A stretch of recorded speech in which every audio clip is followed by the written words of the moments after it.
Alors, bienvenue. Enfin, c'est peut-être un peu tard parce qu'il y en a parmi vous qui sont là depuis le matin. On vous laisse présenter un petit peu plus longuement. Distinguons-nous. C'est une association de personnes bénévoles. Parmi nous, il y a des parents d'enfants, d'adolescents et d'adultes 10, mais en même temps, il y a des adultes qui ne sont pas 10 du tout. Il y a des professionnels de la santé, tels qu'Olivier par exemple, des amis, et c'est ouvert à toutes les personnes. Ce qui est très important, ouvert à tous, pourquoi? Parce qu'on veut absolument que les troubles 10 se fassent connaître, arrêter la souffrance, comme vous l'avez entendu. Donc toutes les personnes qui veulent nous rejoindre le peuvent.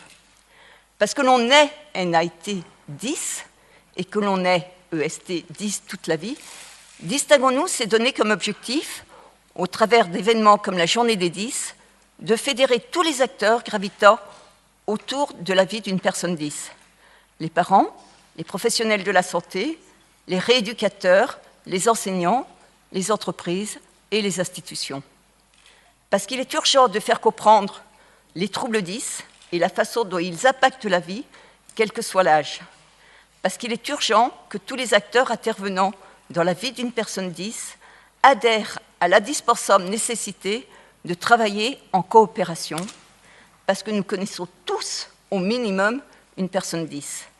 Distinguons-nous organise cette 10e édition de la Journée des 10 et continuera d'organiser d'autres manifestations en 2017 et les années suivantes. Nous sommes convaincus qu'en fédérant tous les acteurs, nous contribuons à construire une société inclusive et bienveillante à l'égard des personnes 10, mais aussi à l'égard de toutes les personnes différentes. Pour nous rencontrer et échanger, en savoir plus sur nos projets, les bénévoles de Distinguons-nous sont présents toute la journée.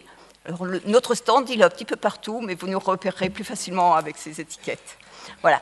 Venez nous voir et profitez-en pour vous procurer le livret Distinguons les 10. Alors, on vous souhaite une belle conférence avec des orateurs de talent. Merci.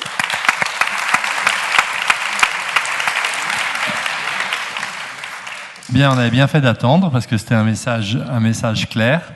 Et puis moi, je vais aller plus loin. Vous nous dites, voilà, pour que cesse la souffrance des enfants 10, mais au-delà de la souffrance, il ne faut pas oublier aussi qu'être 10, c'est une chance pour soi.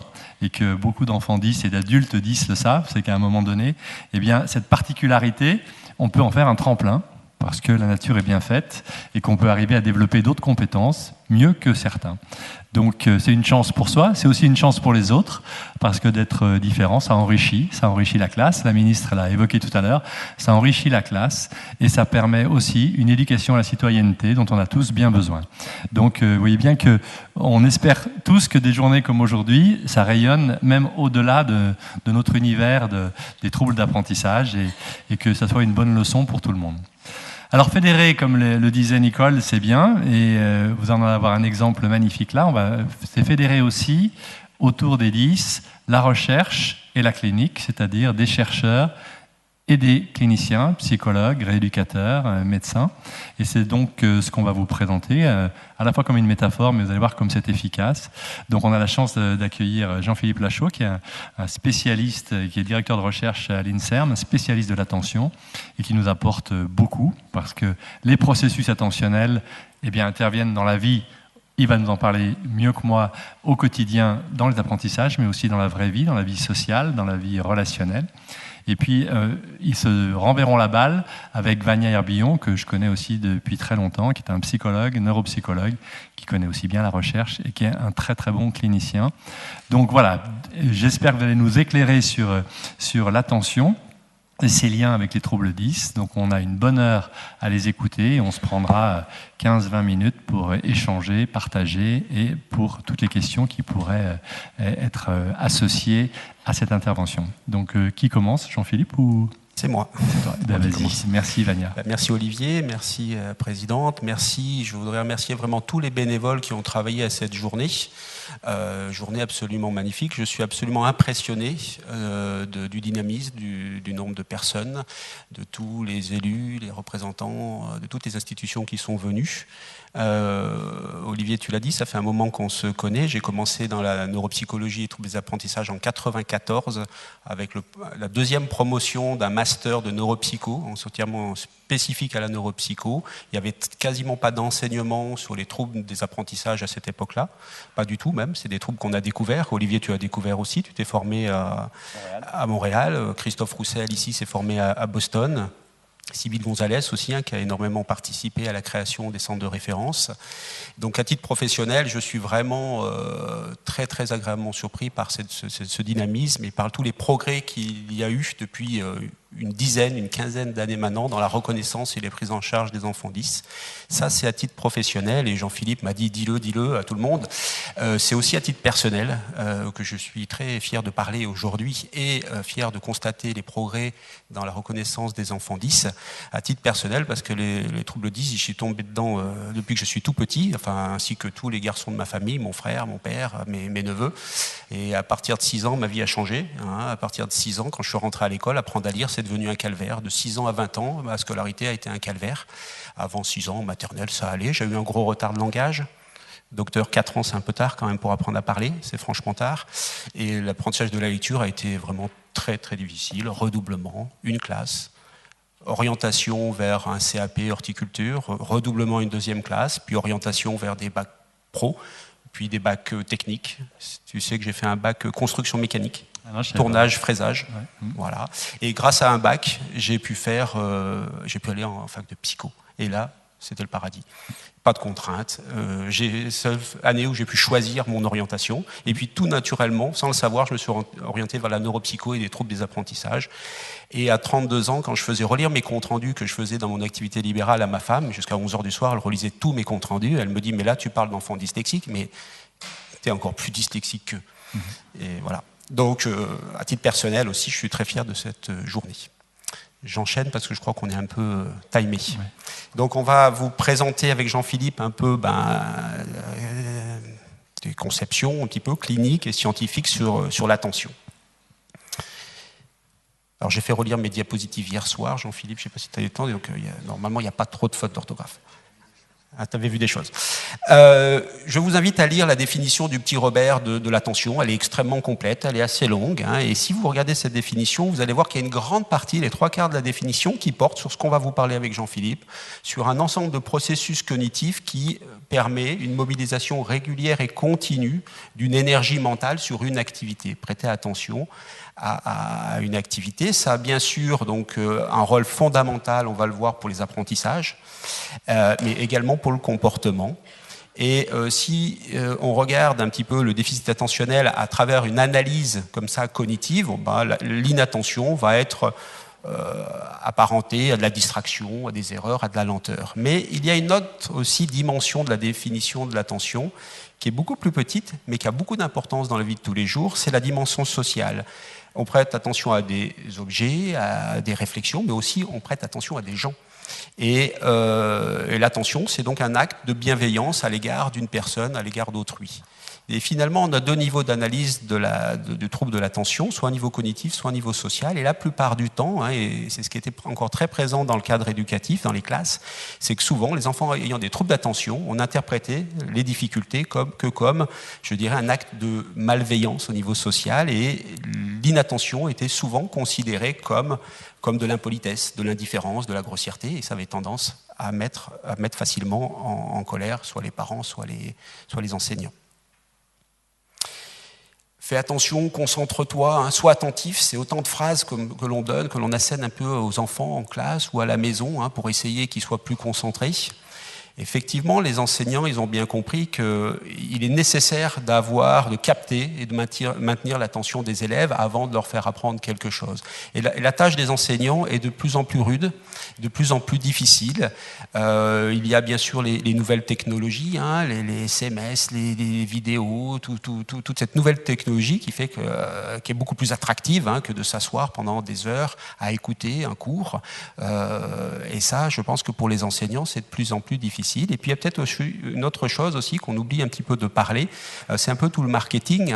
Tous nos enfants sont des cibles publicitaires, on leur proposent constamment des produits, des tentations, et on verra que ces deux, finalement, les nouvelles technologies, tout ce marketing va un peu induire chez des enfants, stimuler un peu le circuit de récompense que Jean-Philippe va certainement un petit peu nous parler, et va induire comme ça beaucoup d'envie et de frustration. Et ça va être difficile pour les enseignants de rivaliser un petit peu avec tout ceci. J'ai aussi l'impression qu'on a eu longtemps un peu un mythe, le mythe de la bonne attention. Il y a le bien et le mal, il y a la bonne attention, et puis il y a la mauvaise attention qui est la distractibilité. Mais ça, je pense que c'est un mythe, et les explications de Jean-Philippe sur les réseaux de l'attention peuvent nous faire comprendre que finalement, la distraction, c'est aussi de l'attention. Et c'est tout aussi important que la soi-disant bonne attention, et qu'il vaut mieux essayer d'apprendre à faire avec ces deux formes d'attention, plutôt que de rechercher qu'une forme d'attention particulière, puisqu'on ne sait pas forcément combien de temps on est capable de rester parfaitement concentré, pendant combien de temps, et notamment un enfant. On va voir que les enfants, ils n'ont pas encore une attention volontaire très développée, elle se développe lentement. La distraction, finalement, est-ce que c'est pathologique ou est-ce que c'est normal ? À tout moment, on peut être distrait, c'est tout à fait normal.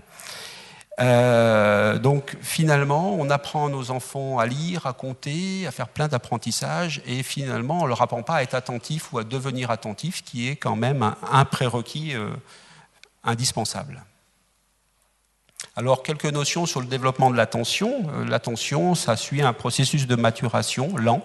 Ça se développe de la naissance jusqu'à la fin de l'adolescence, vers 22-23 ans, et ça dépend de la maturité du cerveau. Et plus le cerveau y mature, plus il grandit, plus l'enfant prend de l'âge, plus l'enfant devient calme, plus l'hyperactivité a tendance à diminuer, plus il devient attentif avec une attention volontaire, plus il peut réfléchir, plus il peut s'organiser, réfléchir, et in fine, plus il peut devenir autonome. Et on verra que les enfants qui ont des troubles d'attention, ils manquent beaucoup d'autonomie. Il faut toujours qu'il y ait quelqu'un derrière eux pour, s'ils oublient quelque chose, pour organiser, pour rappeler les consignes. Ils ont souvent besoin d'une AVS dans le cadre scolaire. Alors, quelques petites notions rapidement. Le cerveau, il mature suivant un axe de derrière, de l'occiput, jusqu'au cortex préfrontal.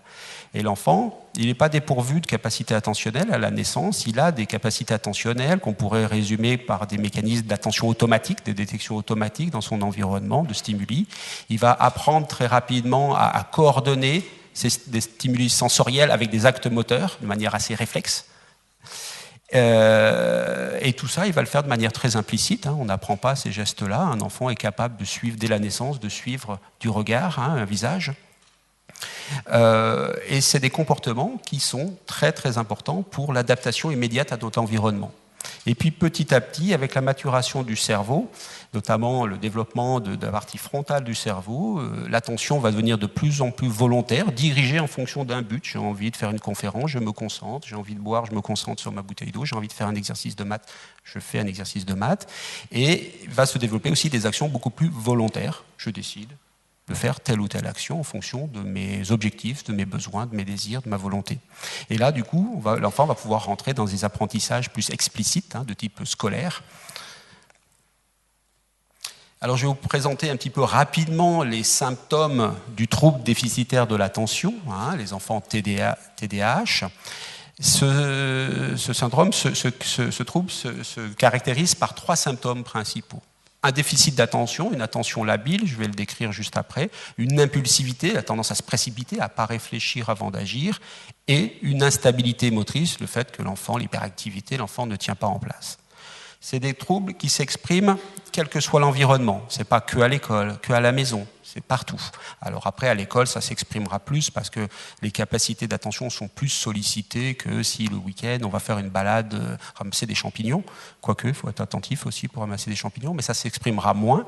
Mais ça va s'exprimer aussi dans les activités de loisirs. Les enfants qui ont envie de faire du sport, du foot, mais ils ne sont pas attentifs, ils bougent partout, ils ne respectent pas les règles. Ça s'exprime aussi dans cet environnement-là, dans tous les loisirs. C'est un trouble précoce, un trouble neurodéveloppemental, avant 12 ans, ça apparaît.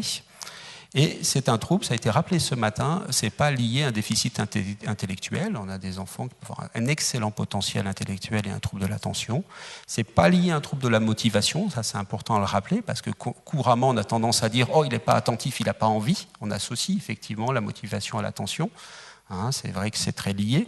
Si je suis motivé, je mobilise plus facilement mon attention, mais ces enfants-là n'ont pas un trouble de la motivation, ils ont un trouble de l'attention, et après, ce trouble va secondairement engendrer des problèmes de motivation liés à une dévalorisation, à l'échec scolaire, et ainsi de suite. Et quand on voit ces enfants après à l'adolescence ou la préadolescence, c'est vrai que c'est difficile de départager, de savoir si l'enfant présente un problème de motivation ou un problème d'attention. Et ce n'est pas non plus un problème d'éducation, hein, même si l'éducation va être très importante chez ces enfants-là également. Et il faut qu'il y ait une gêne importante au niveau scolaire, social ou professionnel pour les plus grands. La prévalence, elle est un peu comme pour les autres 10, hein, environ 5% d'âge scolaire, donc ça fait 1 par classe facilement. Donc c'est pas rien, 3% à l'adolescence, ça diminue à l'âge adulte. Quelques personnes restent à l'âge adulte TDAH. Il existe 3 formes, une forme mixte où il y a les 3 symptômes, l'hyperactivité, l'impulsivité et l'inattention. Une forme inattentive pure, alors ça c'est un peu plus difficile à détecter, ce sont des enfants qui n'ont que l'attention labile, ils ne sont pas hyperactifs, ils ne bougent pas, et ils n'ont pas d'impulsivité. Et puis une forme hyperactive sans problème d'attention. Comme pour les autres 10, hein, ça touche, c'est pas très juste, mais ça touche plus les garçons que les filles. On retrouve souvent des facteurs héréditaires dans la famille. Et ce trouble, l'évolution des symptômes est liée à la maturation cérébrale. En grandissant, les symptômes, naturellement, comme pour tout enfant, mais ces symptômes-là diminuent spontanément avec l'âge. Et il s'agit d'un trouble neurodéveloppemental. Et donc là, on définit des troubles d'attention primaires quand c'est d'ordre neurodéveloppemental, ou secondaires s'il y a des problèmes plus psychologiques, anxieux, dépression ou des problèmes de sommeil. Là, le problème d'attention sera secondaire à une autre problématique. Petite description clinique de l'instabilité motrice. Dans la forme la plus caricaturale, c'est l'enfant qui saute de partout, qui bouge de partout. On en a installé 2 ou 3 devant, là, non? Non. D'accord, tu surveilles. Hein. Pas qu'il me fasse des... Bon, pas qu'il me déconcentre. Hein. Mais dans une forme moins caricaturale, c'est l'enfant qui gigote un peu tout le temps, constamment. C'est pas énorme, mais tout le temps, c'est épuisant quand même. 3 fois rien, qui gigote, hein, ou qui se lève en classe, qui ont du mal à rester les fesses sur la chaise pendant tout un cours. Ça, c'est très difficile. C'est au niveau de la parole, les enfants qui parlent beaucoup aussi, qui posent beaucoup de questions, qui parlent souvent très vite. Je vois qu'il y a des mamans d'enfants tada. Du coup, tout ça fait que c'est des enfants qui respectent pas les règles. On leur dit de pas bouger, ils bougent. On leur dit de pas se lever, ils se lèvent. Ils ont besoin constamment d'être recadrés. Ils ont souvent des punitions et ils ont bien souvent peu de copains aussi, parce qu'au bout d'un moment, ou très peu invités aux anniversaires. Donc il y a une incidence sociale forte. L'impulsivité, c'est l'enfant qui ne prend pas le temps de réfléchir. Hein. Il y a une question, pouf, il donne une réponse tout de suite, il réfléchit après. Normalement, il y a une question, on réfléchit, on écoute bien la question, on réfléchit, on donne sa réponse. Non, ça c'est inverse. Stimuli, réponse, réflexion, qui vient trop tardivement, une fois que l'action est terminée. Donc c'est de la précipitation, c'est des enfants qui n'arrivent pas à s'organiser. Et du coup, ils n'arrivent pas à anticiper les conséquences de leur acte. Ils lancent une action, ils bougent, ils font quelque chose, un geste, et après, ils s'aperçoivent de ce qu'ils ont fait. Du coup, cette impulsivité fait que si vous êtes dans la rue, hein, par exemple, ces enfants qu'il faut surveiller vraiment comme le lait sur le feu, ont tendance facilement à se mettre en danger, à traverser sans regarder, et du coup, qui se mettent en danger assez facilement. Ils ont du mal à attendre leur tour, hein, dans les jeux de société ou dans la parole, ils coupent la conversation. Et aussi, ils ont souvent des difficultés de motricité fine. L'attention vient réguler la motricité fine. Ces enfants-là vont faire des gestes brusques quand ils colorient, hein, pas à 12 ans, mais en maternelle, en début de primaire. Dès qu'ils colorient, ils ont tendance à faire des gestes brusques, ils dépassent. Et ça donne des difficultés de motricité ou, entre guillemets, des problèmes dits praxiques. L'inattention, c'est des enfants qui sont très distractibles à tous les stimuli visuels. Petite mouche qui passe, hop. Un bruit, un son, hop, ils tournent la tête à chaque fois qu'il y a soit un bruit, soit un son, soit un stimuli visuel dans l'environnement. Et puis, ils ont du mal à maintenir leur attention de manière continue sur une tâche. Ils commencent une tâche, ils ont bien écouté, ils ont retenu à peu près toute la consigne, ils commencent à réfléchir, commencent à faire la tâche, et puis au bout d'un moment, pouf, ils s'arrêtent. Si on les laisse seuls, on revient 10 minutes après, ils n'ont pas avancé, se sont arrêtés, ils n'ont pas terminé leur travail. Donc ils s'arrêtent en cours. Ils oublient parfois aussi la consigne. Ils sont en train de travailler, ils ne savent plus ce qu'ils sont en train de faire. Donc beaucoup de fautes d'étourderie. Et donc cette inattention, c'est source d'erreur, c'est source de lenteur. Quand on est inattentif, on fait beaucoup d'erreurs et on est lent, il faut recommencer. Et ça engendre des performances scolaires variables. Ça, c'est très déroutant pour les enseignants ou pour les parents. Ils peuvent avoir un 18 sur 20 dans la même matière et un 2 sur 20. Un dyslexique, il a 0 en dictée. Enfin, moi, j'ai toujours eu 0 toutes les semaines en dictée. J'ai toujours eu 0. Un enfant TDAH, non, il peut avoir une très bonne note et une très mauvaise note dans la même matière. Ça, c'est très déroutant. Et pourtant, c'est une des caractéristiques du TDAH, cette variabilité des performances. Et c'est des enfants, du coup, qui se démotivent énormément et qui se dévalorisent énormément. À partir du moment où on est en difficulté scolaire, en échec scolaire, vous pensez bien que ça va jouer un petit peu sur le moral. Alors, les conséquences de troubles d'attention, elles sont extrêmement variées. Vous pouvez avoir des enfants et, du coup, ces enfants vont consulter de nombreux spécialistes. Ça peut donner, entre guillemets, des troubles du comportement, hein, tout ce non-respect des règles et tout ça. Alors, on va voir le pédopsychiatre, on va voir Olivier, on va voir la psychologue parce que l'enfant est pas bien, il est anxieux, il est dépressif, il se dévalorise, on va voir le psychologue. Des troubles praxiques, entre guillemets, parce que la motricité est pas bonne, on va voir le psychomotricien, on va voir l'ergothérapeute. Bien sûr, les troubles d'apprentissage, hein, c'est fondamental pour les apprentissages. Donc là, ces enfants vont voir l'orthophoniste pour le langage oral, pour le langage écrit, pour le logico-mathématique. Hein, beaucoup d'enfants TDAH font des rééducations logico-mathématiques parce qu'ils ont un défaut d'organisation, ils n'arrivent pas à organiser leur raisonnement logico-mathématique. Ils n'ont pas forcément un trouble du langage oral, un trouble logico-mathématique, ils ont un défaut d'organisation. Ils ont des difficultés au niveau du graphisme, au niveau de la mémorisation. L'attention est très importante pour encoder un matériel. L'attention est très importante pour aller récupérer une information stockée en mémoire à long terme. Ils vont voir aussi les orthoptistes pour des problèmes oculomoteurs, de poursuite oculaire, ou des troubles neurovisuels. Donc finalement, c'est des enfants qui courent comme ça après, pendant de longues périodes, des rééducateurs, des prises en charge, sans forcément que le trouble, des fois, d'attention soit vraiment détecté et pris en charge en tant que tel. Et donc, on traite plus souvent, je dirais, les conséquences du trouble que le trouble lui-même.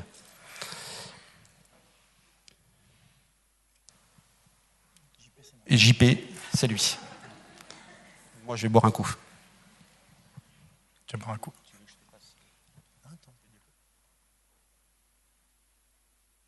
Donc pendant qu'en régie s'active, merci pour cette introduction remarquable. Je pense que beaucoup d'entre nous et d'entre vous se sont reconnus parmi ces enfants qui ne le font pas exprès, qui sont inattentifs. Et tant qu'on n'a pas compris qu'il n'y avait pas la volonté de ne pas faire, de bouger, de gigoter, de perdre ses affaires, et que c'était simplement un problème neurodéveloppemental, avec ce fameux effet domino, c'est-à-dire qu'il y a c'est un problème neurologique, on l'a vu, préfrontal, qui fait tomber le domino réussite scolaire, qui fait tomber le domino ambiance familiale, qui finit par faire tomber le domino estime de soi.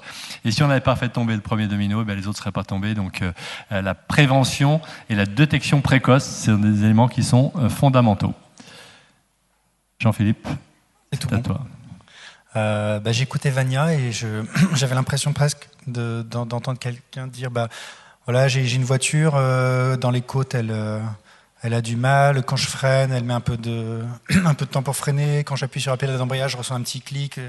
Et je me disais, finalement, on se complète bien parce que mon boulot à moi, ça va être d'ouvrir le capot et d'essayer de trouver pourquoi est-ce que dans le moteur, enfin, vu comment il fait le moteur, pourquoi est-ce que c'est normal là, qu'un problème dans le moteur, entre guillemets, puisse s'exprimer de toutes ces façons différentes. Puis ensuite, je t'écoutais, je me suis dit, finalement, je suis le garagiste. Puis après, en réfléchissant, toujours en t'écoutant, je me suis dit, mais je suis un drôle de garagiste parce que je suis un garagiste qui sait pas réparer les voitures. Donc voilà. Donc c'est dommage. Mais en tout cas, vous avez ces deux approches qui expriment bien ce qu'on va essayer de faire là, avant que Vania reprenne, qui est donc d'ouvrir le capot pour voir comment c'est fichu à l'intérieur, pour essayer de donner un sens commun à tous les comportements que toi, Vania, tu décrivais très bien. Voilà, avec cette petite diapo qui rappelle bien l'aspect social de l'attention, comme tu le disais. Alors, à quoi ça sert de faire attention ? Ça sert à plein de choses, mais le mieux, c'est encore de voir comment un cerveau fonctionne différemment quand il fait attention, quand il ne fait pas attention. Alors, voilà le type d'expérience qu'on fait en laboratoire. faut préciser qu'en laboratoire, on a quand même une vue de l'attention qui est assez simplifiée par rapport à la vraie vie. Mais en tout cas, ce qu'on peut faire, c'est montrer à des gens sur un écran des points de couleur. Donc là, vous voyez des petits points. Donc imaginez, vous faites face à un écran, et puis vous avez un petit point de couleur qui apparaît, un point rouge. Puis une seconde après, il y a une lettre. Et cette lettre, le point rouge vous a dit que fallait juste la regarder, mais il n'y a rien de spécial à faire. Donc d'une certaine façon, vous êtes un peu dans une vision, une observation un peu distraite des choses autour de vous. Et puis à un moment, au bout de 5 points, la couleur va changer, le point devient vert. Et là, la consigne change. La consigne, cette fois, c'est que la lettre suivante, celle-là, vous allez vraiment devoir y faire attention parce que vous allez devoir la mémoriser. Et au bout de 5 lettres, il faudra redire quelles sont les lettres qui ont été montrées. Donc on va mettre en jeu ce qu'on appelle la mémoire de travail verbale, qui est la mémoire de travail, la mémoire que vous utilisez typiquement pour mémoriser un numéro de téléphone avant de l'inscrire dans votre calepin ou téléphone ou smartphone et autres. Donc dans ce cas-là, on peut très bien contraster. C'est ça, cette impression d'être face à quelque chose mais de rien en faire finalement, de ne pas être vraiment actif. Et puis au contraire, d'être face au monde et d'avoir une attitude active, attentive pour vraiment faire quelque chose de ce que vous avez sous les yeux. Et dans les laboratoires dans lesquels on travaille, on peut mesurer l'activité cérébrale dans ces deux conditions. Là, par exemple, vous avez une aire qui est dans le cortex préfrontal. Préfrontal parce que c'est derrière le front frontal et que c'est à l'avant de ce cortex frontal, donc préfrontal. Et vous avez cette région-là qui est indiquée avec le petit rond blanc et qui est cruciale dans la mémoire de travail. Et on va voir en bleu comment elle réagit dans les deux conditions.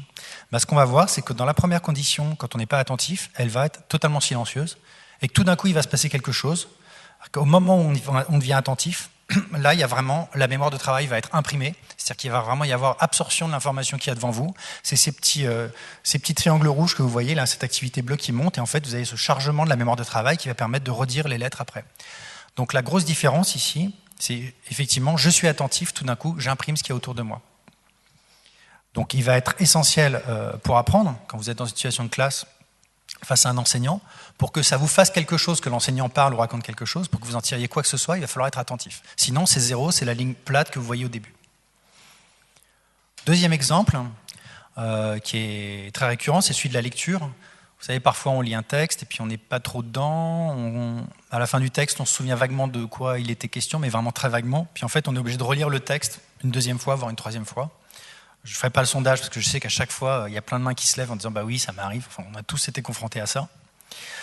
Donc, il se trouve qu'en laboratoire, on peut encore, de façon un petit peu artificielle, mais reproduire un peu ce contraste entre deux conditions. Condition de « j'ai un mot qui s'affiche sous mes yeux et je le lis avec attention » ou alors je le regarde un petit peu passivement. Alors là, je vais vous montrer un petit film rapide où vous aurez des cerveaux avec des couleurs dessus, du bleu, du rouge. J'aime bien ce film parce qu'il est quand même assez révélateur. Vous aurez en haut les cerveaux dans la situation de lecture attentive, et puis en bas, la situation, disons, distraite. Et puis, je vais attirer votre attention sur 3 moments particuliers, parce que le cerveau carbure très vite.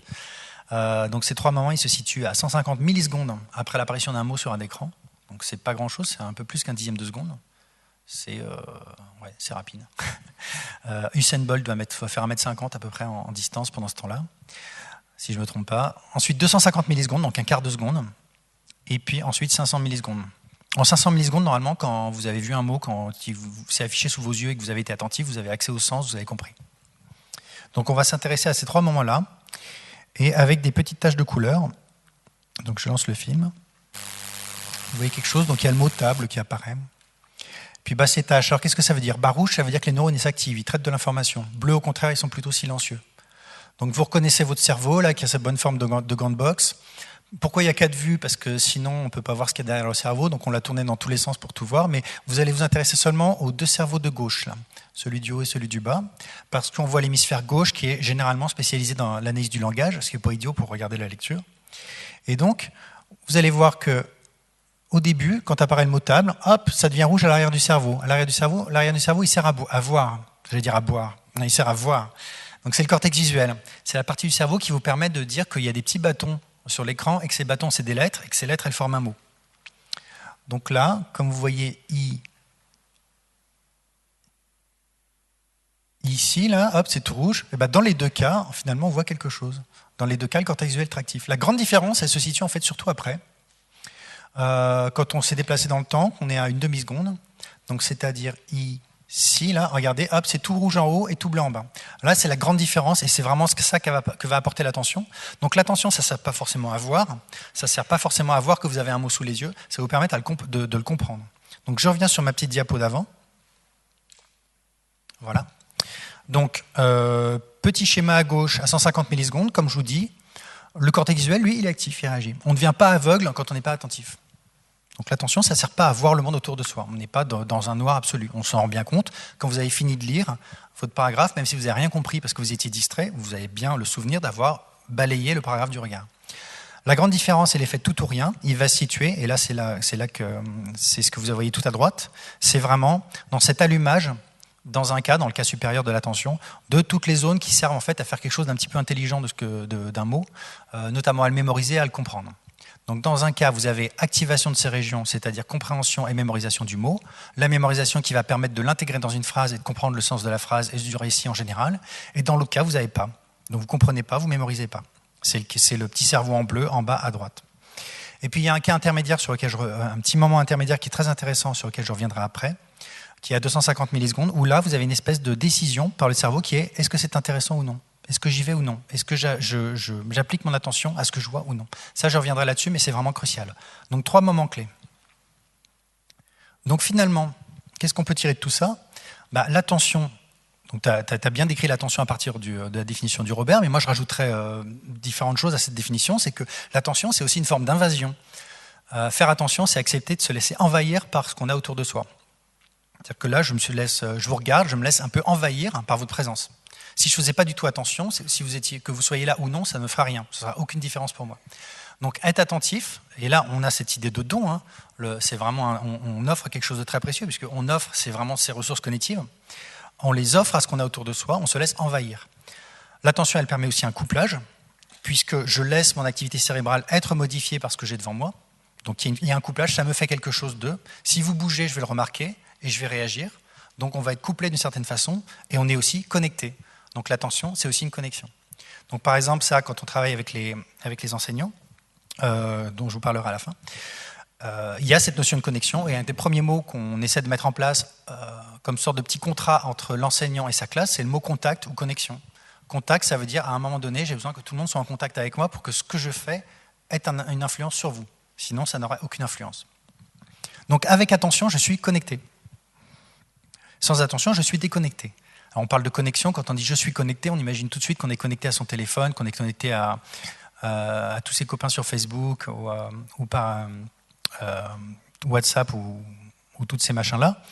Mais il faut savoir que dès qu'on se connecte comme ça à son téléphone, on se déconnecte aussi d'autres choses. On se déconnecte du monde autour de soi. Donc il y a toujours cette notion de connexion. On peut aussi se connecter tout simplement à ce qu'on a devant soi. Ça existe aussi. Ça s'appelle faire attention à ce qu'on a autour de soi. Sans attention, je regarde mais je ne vois pas. Sans attention, j'écoute, ou je peux donner l'impression d'écouter, mais en fait, j'entends rien. Et je ne retiens pas et je ne comprends pas. D'où l'importance de l'attention. Et voilà pourquoi il me paraît assez essentiel et presque un geste de bon sens de commencer par entraîner l'attention ou éduquer l'attention des élèves avant même d'essayer de leur apprendre quoi que ce soit. Alors à propos de connexion, j'aime bien ce petit film. Vous savez, il y a toujours un petit film rigolo dans les... Enfin, de plus en plus, vous remarquerez, si vous allez à plusieurs conférences sur l'attention, vous remarquerez qu'il y a toujours un petit film rigolo. En général, il y a un gorille. Là, c'est un autre parce que le gorille, il y en a marre.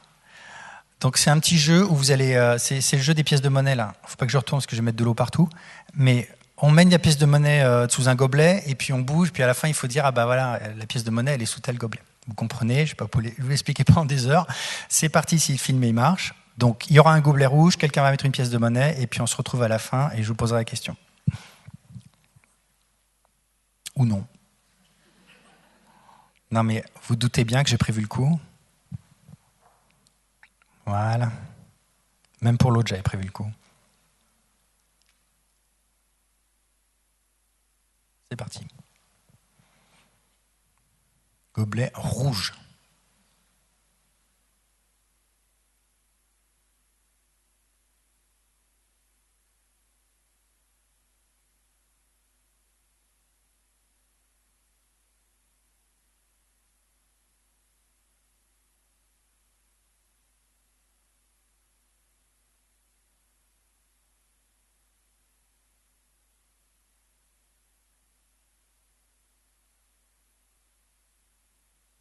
Bon, il y en a qui? D'accord, et la pièce, tu l'avais suivie? Ok, bien joué.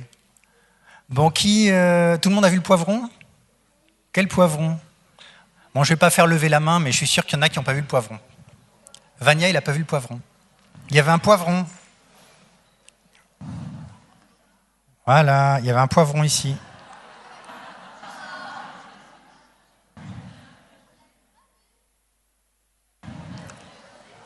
Bon, je reprends la main, contact. Bon, pourquoi est-ce que certains n'ont pas vu le poivron? Et encore, pourquoi certains ont vu le poivron? Parce que ça ne va pas très vite. Mais si ça allait plus vite, et là déjà ça peut aller assez vite pour certains, c'est pas si évident que ça de suivre la pièce. Donc la première chose qu'on va faire spontanément, ou que va faire le système attentionnel, c'est de façon astucieuse dire ah mais facile, il y a des trucs rouges, il y a des trucs verts. Bah, les trucs verts, j'en ai rien à faire puisque ça m'aide pas dans ma tâche. Donc je vais ignorer les trucs verts. Donc tout ce qui est vert, je regarde pas. Puis après on va regarder ce qui est rouge. Et si on regardait bien d'ailleurs, enfin je sais pas si on le voit, mais au moment où le poivron apparaît, en plus de ça, la pièce elle est quelque part par là. Donc en plus de ça, c'est encore plus facile pour le système attentionnel parce qu'il va dire ah bah, je vais me concentrer sur ce qui est à droite puisque ce qui est à gauche, j'en ai rien à faire. Donc il y a une sorte de double filtrage là qui a tendance à simplifier la tâche et qui fait qu'on a toutes les raisons de ne pas aller regarder le poivron, sauf certains. Qui avait vu est-ce que la personne avait une alliance ou non? Je sais pas, à vrai dire. Je pense que non, mais bon, la démonstration de ce genre de petit film, c'est de montrer que le système attentionnel est sélectif. C'est-à-dire qu'on ne peut, alors ça ne marche pas pour tout le monde, mais dans l'ensemble, et vous le remarquerez dans votre expérience personnelle de la vie de tous les jours, quand on commence à faire attention à quelque chose, on voit moins bien le reste, voire on passe totalement à côté. Donc l'attention, en général, c'est une affaire de connexion, comme j'ai dit, et qui dit se connecter à quelque chose, dit aussi se déconnecter au reste. Donc, d'où cette image que j'aime bien, que l'attention, c'est un petit peu comme une couverture trop petite. Alors on a très froid, on a une couverture, on essaie de se couvrir, et puis soit on couvre la tête, mais si on couvre la tête, il fait froid aux pieds, et réciproquement, on déplace la couverture vers les pieds et tout d'un coup on a froid à la tête. Donc on est avec cette couverture trop petite qu'on essaie de placer un petit peu de la façon la plus intelligente possible à chaque moment, d'ailleurs ou non. Donc vous pouvez retenir cette image. Donc la grande question suivante, c'est évidemment qui dirige notre attention, c'est-à-dire qu'en fait qui tire sur la couverture. Parce que finalement c'est le fond du problème. Si vraiment on décidait à chaque fois de placer la couverture exactement au bon endroit, il n'y aurait pas de problème d'attention, tout le monde aurait une attention merveilleuse, parfaite. Le problème, c'est qu'on a l'impression qu'en nous, dans notre petite tête, il y a plusieurs personnes qui essaient de tirer la couverture et qui l'amènent parfois à des endroits un petit peu étranges, qui ne sont pas du tout au bon endroit. Oui, comme ici, là. Ouais, là, il regarde, voilà, sa couverture n'est pas du tout au bon endroit, semble-t-il. Et bien, c'est là que ça va se jouer. Enfin, il y a quelques éléments clés qui vont décider de là où on place notre couverture. Ça, en voilà un. Ça, c'est quand tout fonctionne bien. À l'avant du cerveau, là encore, dans ce cortex préfrontal qui suit, donc le front, il est là. Le cortex frontal, cortex parce que c'est du cortex, frontal parce que c'est le front. Ici, vous voyez, c'était la petite image que j'avais montrée très brièvement. Un quart de seconde après qu'apparaisse quelque chose, vous avez une petite... ça s'allume en gros. Votre moteur, il s'allume. Qu'est-ce qui se passe ici? Il y a une prise de décision. Il y a une évaluation de l'intérêt de ce qu'il y a devant vous par rapport à ce que vous avez à faire. Par exemple, je ne sais pas, là, vous savez, le fameux film du gorille, c'est que là, quelqu'un arriverait déguisé en gorille dans le fond, se taperait sur la poitrine, repartirait, et puis il y en a plein qui ne l'auraient pas vu, même s'il était derrière nous à la rigueur. Pourquoi? Parce qu'il y a cette décision que tout ce qui concerne les gorilles, derrière, n'a rien à voir avec, n'a aucun intérêt par rapport au fait de suivre cette conférence, ou dans le cas précédent, tout ce qui était vert n'était pas intéressant, ne vous aidait pas à résoudre le problème qui était de suivre la pièce de monnaie. Donc, c'est là que se prennent ce genre de décisions, de savoir est-ce que j'alloue mon attention sur ce machin ou non? Est-ce que c'est important ou non? Et là, c'est une décision qui est essentielle. Parce qu'il faut bien savoir qu'une fois que vous avez commencé à porter votre attention sur quelque chose, votre cerveau va être occupé pendant un petit moment. Il va être occupé à digérer ce machin. C'est un peu comme des cacahuètes ou des tranches de poulet. Une fois que vous l'avez dans la bouche et que vous commencez à mâcher, le temps de l'avaler, vous ne pouvez pas avaler autre chose. Donc, ça bloque votre cerveau pendant un petit moment. Donc, il est essentiel pour le cerveau d'avoir un système de filtre, de décision intelligente pour, la plupart du temps, ne pas faire attention. La plupart du temps, rester dans un état de disponibilité. Vous restez disponible au cas où il y aurait quelque chose après qui va être important. Donc ça se situe là.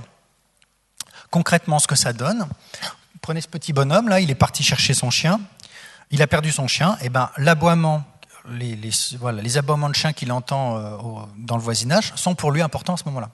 Donc il va y faire attention.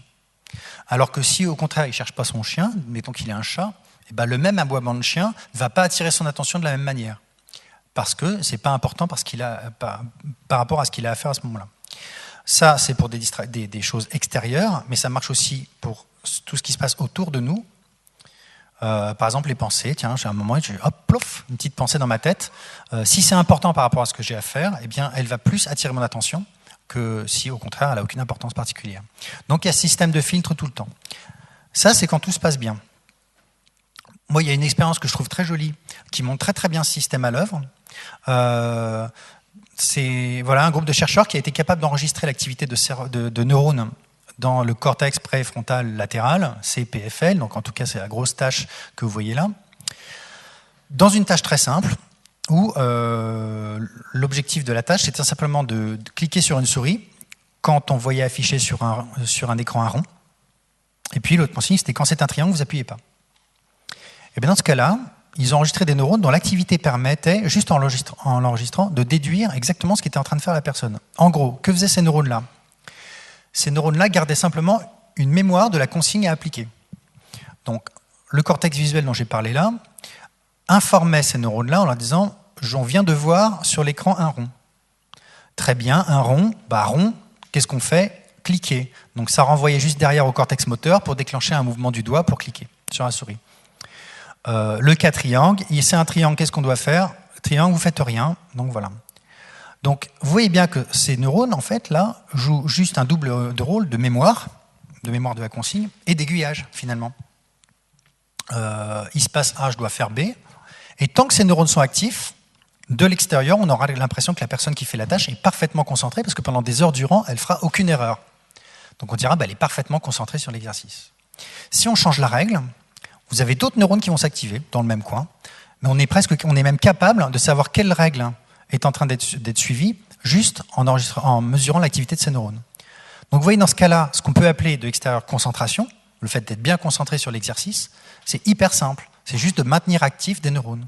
Et bien ces neurones-là, figurez-vous que c'est les mêmes que ceux qu'on a enregistrés, dont je vous parlais juste avant.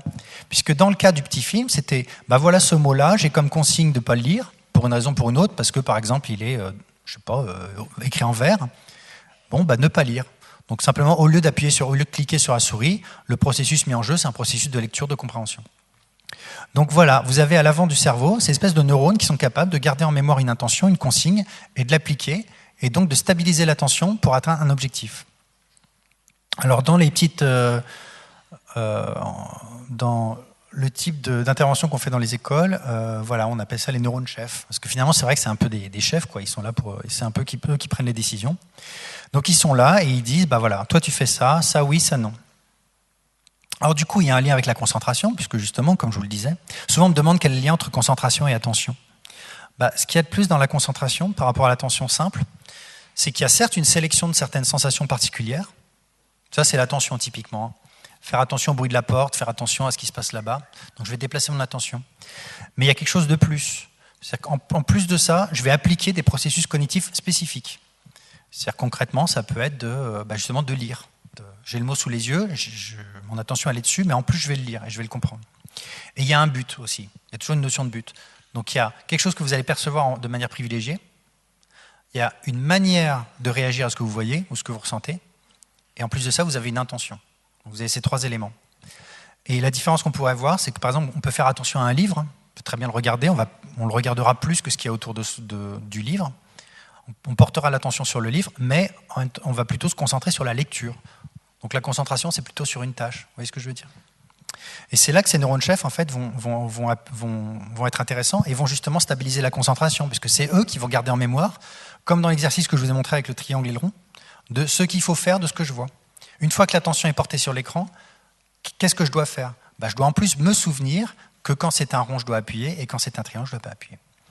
Donc on voit bien qu'on a là vraiment une base pour la concentration, et on se doute bien que quand on a des difficultés de concentration, ces neurones-là vont être un peu mis en cause. Il va y avoir une difficulté pour eux à stabiliser leur activité et à être vraiment sélectifs. Alors par exemple, voilà ce qu'on a mis au point avec Vania. Au labo, un petit test qui justement mesure cette capacité à stabiliser, à rester concentré sur un exercice et sur une consigne. Donc ça donne ça, et je vais en profiter pour vous donner une petite info sur l'évolution de la capacité de concentration avec l'âge. Je vérifie là, on est largement bon. Donc le test est le suivant. Vous êtes avec moi? C'est bon? Ok. Donc 10 secondes de surattention, on va dire. Super attention. Une lettre apparaît à l'écran, T, ou n'importe quelle autre lettre, on s'en fiche. Juste après, une demi-seconde après, vous avez 4 lettres qui apparaissent. Il faut simplement dire, faites pas dire, mais appuyez sur un bouton, pour signaler si vous avez trouvé cette première lettre parmi les 4 ou non. Donc c'est pas hyper compliqué, il faut retenir la première lettre et ensuite il faut rechercher cette lettre parmi les 4. Vous la trouvez, vous appuyez d'un côté de l'écran, vous la trouvez pas, vous appuyez de l'autre. Donc c'est hyper simple. Donc on a donné un petit nom au machin, mais ce qui est intéressant, c'est de voir ce qui se passe quand on demande de répéter l'exercice à peu près toutes les 2 secondes. Si on était des robots, qu'est-ce qu'on va mesurer? On va mesurer le temps mis pour appuyer à chaque fois. Donc c'est la hauteur de la courbe, là 1 seconde pour appuyer, là 1 demi-seconde, etc., etc. Puis parfois des petites erreurs. Et bien ce qu'on voit, quand on mesure donc, le temps mis pour appuyer pendant 2, 3, 4 minutes, c'est que les gens ne sont pas des robots. C'est-à-dire que si on était des robots, si on avait une attention parfaite, on mettrait simplement en jeu ces processus cognitifs. La lettre apparaît, je la retiens. 4 lettres apparaissent, je cherche. Ensuite, j'appuie. Et ça prendrait toujours le même temps, parce qu'il n'y a aucune raison pour que le cerveau mette plus de temps pour rechercher la lettre dans un cas que dans un autre. Donc, une personne parfaitement concentrée générerait une sorte de courbe plate. Or, dans la vraie vie, ce n'est pas le cas du tout. Dans la vraie vie, on se rend compte que parfois, il faut 2 fois plus de temps pour faire le même exercice simple. Et ce 2 fois plus de temps, il est simplement dû au fait que le cerveau va se permettre un petit peu de liberté pour aller faire autre chose à ce moment-là. Il va tout d'un coup engager un autre processus qui n'a rien à voir avec la tâche en cours, qui n'est pas pertinent pour la tâche à réaliser. Et ça, c'est ce qu'on appelle la distraction, la déconcentration. Se laisser déconcentrer, c'est qu'à un moment donné, vous allez faire autre chose que le strict nécessaire pour faire l'exercice qui est demandé. Ça s'appelle la déconcentration. Et donc, on peut voir sur ces petites courbes des petites phases de déconcentration qui peuvent aboutir parfois à des erreurs. Alors, ça nous permet, parce qu'on aime bien, les chercheurs, ils aiment bien mettre des chiffres là-dessus, on va, disons, contraster des performances avec une concentration plutôt faible. Donc, ça, c'est ce que vous voyez tout là-haut, là. Hop. Donc, ça, c'est plutôt moyen, on va dire, plutôt pas terrible. Une concentration, disons, moyenne, et puis une concentration forte. Donc il y a certaines personnes qui sont proches du robot. On a testé 1 millier d'enfants, enfants, ados, et adultes d'ailleurs, justement, et on a regardé un petit peu leur performance, comment elles se distribuaient. Et là, ce qu'on a appris, on a été un petit peu surpris, mais en fait, peut-être pas tant que ça. On a appris plusieurs choses. La première chose, c'est qu'on a vu que la concentration, cette capacité de concentration quantifiée de cette façon-là, elle évolue avec l'âge. Bon, ça, on le savait un petit peu. C'est-à-dire que quand on grandit, de 6 ans jusqu'à 18, 20 ans, on a plus de facilité à suivre une consigne et à rester concentré. Mais ce qui nous a étonné, c'était 2 choses. C'est que, d'abord, c'est une sorte de distribution, on appelle ça vaguement une gaussienne, c'est-à-dire qu'en fait, c'est bas, il y a un pic, puis ça redescend de l'autre côté. Vous n'avez pas 2 groupes. Il n'y a pas les bons et les mauvais. Et ça, c'est vraiment important à avoir en tête. C'est-à-dire qu'à aucun moment, on serait capable de dire celui-là a des problèmes d'attention, celui-là aussi, et celui-là n'en a pas. On ne peut absolument pas aboutir à une dichotomie, à partir de ce test-là en tout cas. Donc s'il y a une dichotomie, si à un moment vous dressez une ligne en disant celui-ci a des problèmes d'attention, celui-là n'en a pas, ça va être beaucoup plus au niveau de la gêne, du ressenti, et de la capacité de l'environnement à tolérer en fait, le comportement qui est induit par les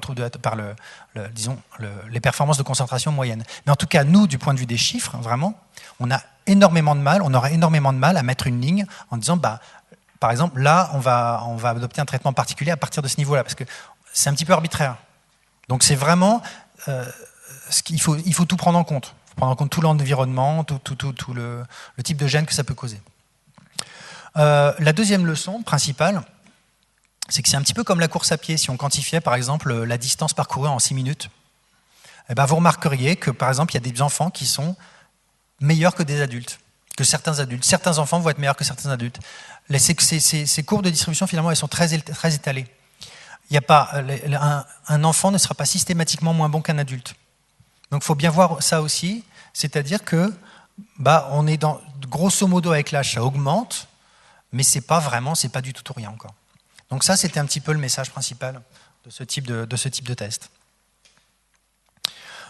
Donc dans ce cas-là, la performance va être totalement proportionnelle, totalement dépendante de la capacité des neurones chefs, de ce qu'on a appelé neurones chefs, à l'avant, de garder en mémoire la consigne. Donc là, tu retiens, là, tu recherches, là, tu appuies sur le bouton et c'est tout, et tu ne fais rien d'autre, s'il te plaît. Mais on voit bien que ça ne marche pas tout le temps. Pourquoi ? Ça va me permettre de parler d'autres systèmes dont on va reparler Vania après. C'est finalement pourquoi est-ce qu'on est si distrait la plupart du temps ? C'est parce qu'il n'y a pas que ces neurones-là dans le cerveau qui décident d'où mettre la couverture. Vous en avez d'autres. Il y en a d'autres. Je n'ai pas le temps vraiment de trop élaborer sur ce système, mais par exemple, l'attention, elle est aussi orientée par un système qui déplace l'attention en fonction de de caractéristiques physiques très simples de l'environnement. Par exemple, s'il y a un coup de canon dehors, je suis à peu près persuadé que tout le monde va tourner la tête. C'est pas parce qu'on a comme consigne de retourner la tête dès qu'on entendra un coup de canon, ça certainement pas. C'est parce que c'est naturel, c'est un réflexe, c'est un automatisme de tourner la tête quand il y a un coup de canon. Si les gens portent un gilet jaune dans la rue quand ils font du vélo, c'est parce qu'ils sont plus visibles. Pourquoi ils sont plus visibles ? Parce que le jaune fluo, surtout sur du sombre, va attirer l'attention de façon réflexe. Donc vous avez tout un système qui est dans le cerveau, qui est plutôt postérieur, t'en parlais, plutôt à l'arrière du cerveau, qui oriente l'attention en fonction de tout ce qui se passe autour de nous. Là, par exemple, si mon système dominait, je m'arrêterais de parler et je regarderais juste les gens au fond qui bougent. Pas forcément parce que c'est intéressant, mais parce qu'il y a du mouvement et que le mouvement, ça attire l'attention naturellement. Ça, c'est ce qu'on appelle être en mode marionnette. C'est comme s'il y avait des petits fils qui tirent la tête, qui tirent les yeux, qui tirent le corps, et qui, comme s'ils étaient reliés à moi et qu'ils font que j'arrête de regarder. Voilà. Hop. Donc là, je suis en mode marionnette. Et puis vous avez un autre système, que je vais simplifier, qui équivaut grosso modo à ce qu'on appelle le circuit de récompense.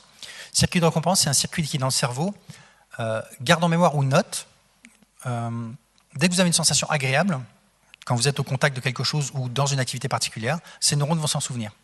Je mange du chocolat, c'est bon, ces neurones vont s'en souvenir. Et ils vont s'en souvenir à tel point que la prochaine fois, ils vont être capables de motiver un comportement de recherche du chocolat. Oui, vas-y, c'est super important, vas-y, c'est très agréable. C'est ces neurones-là qui vont nous scotcher à un jeu vidéo absolument passionnant.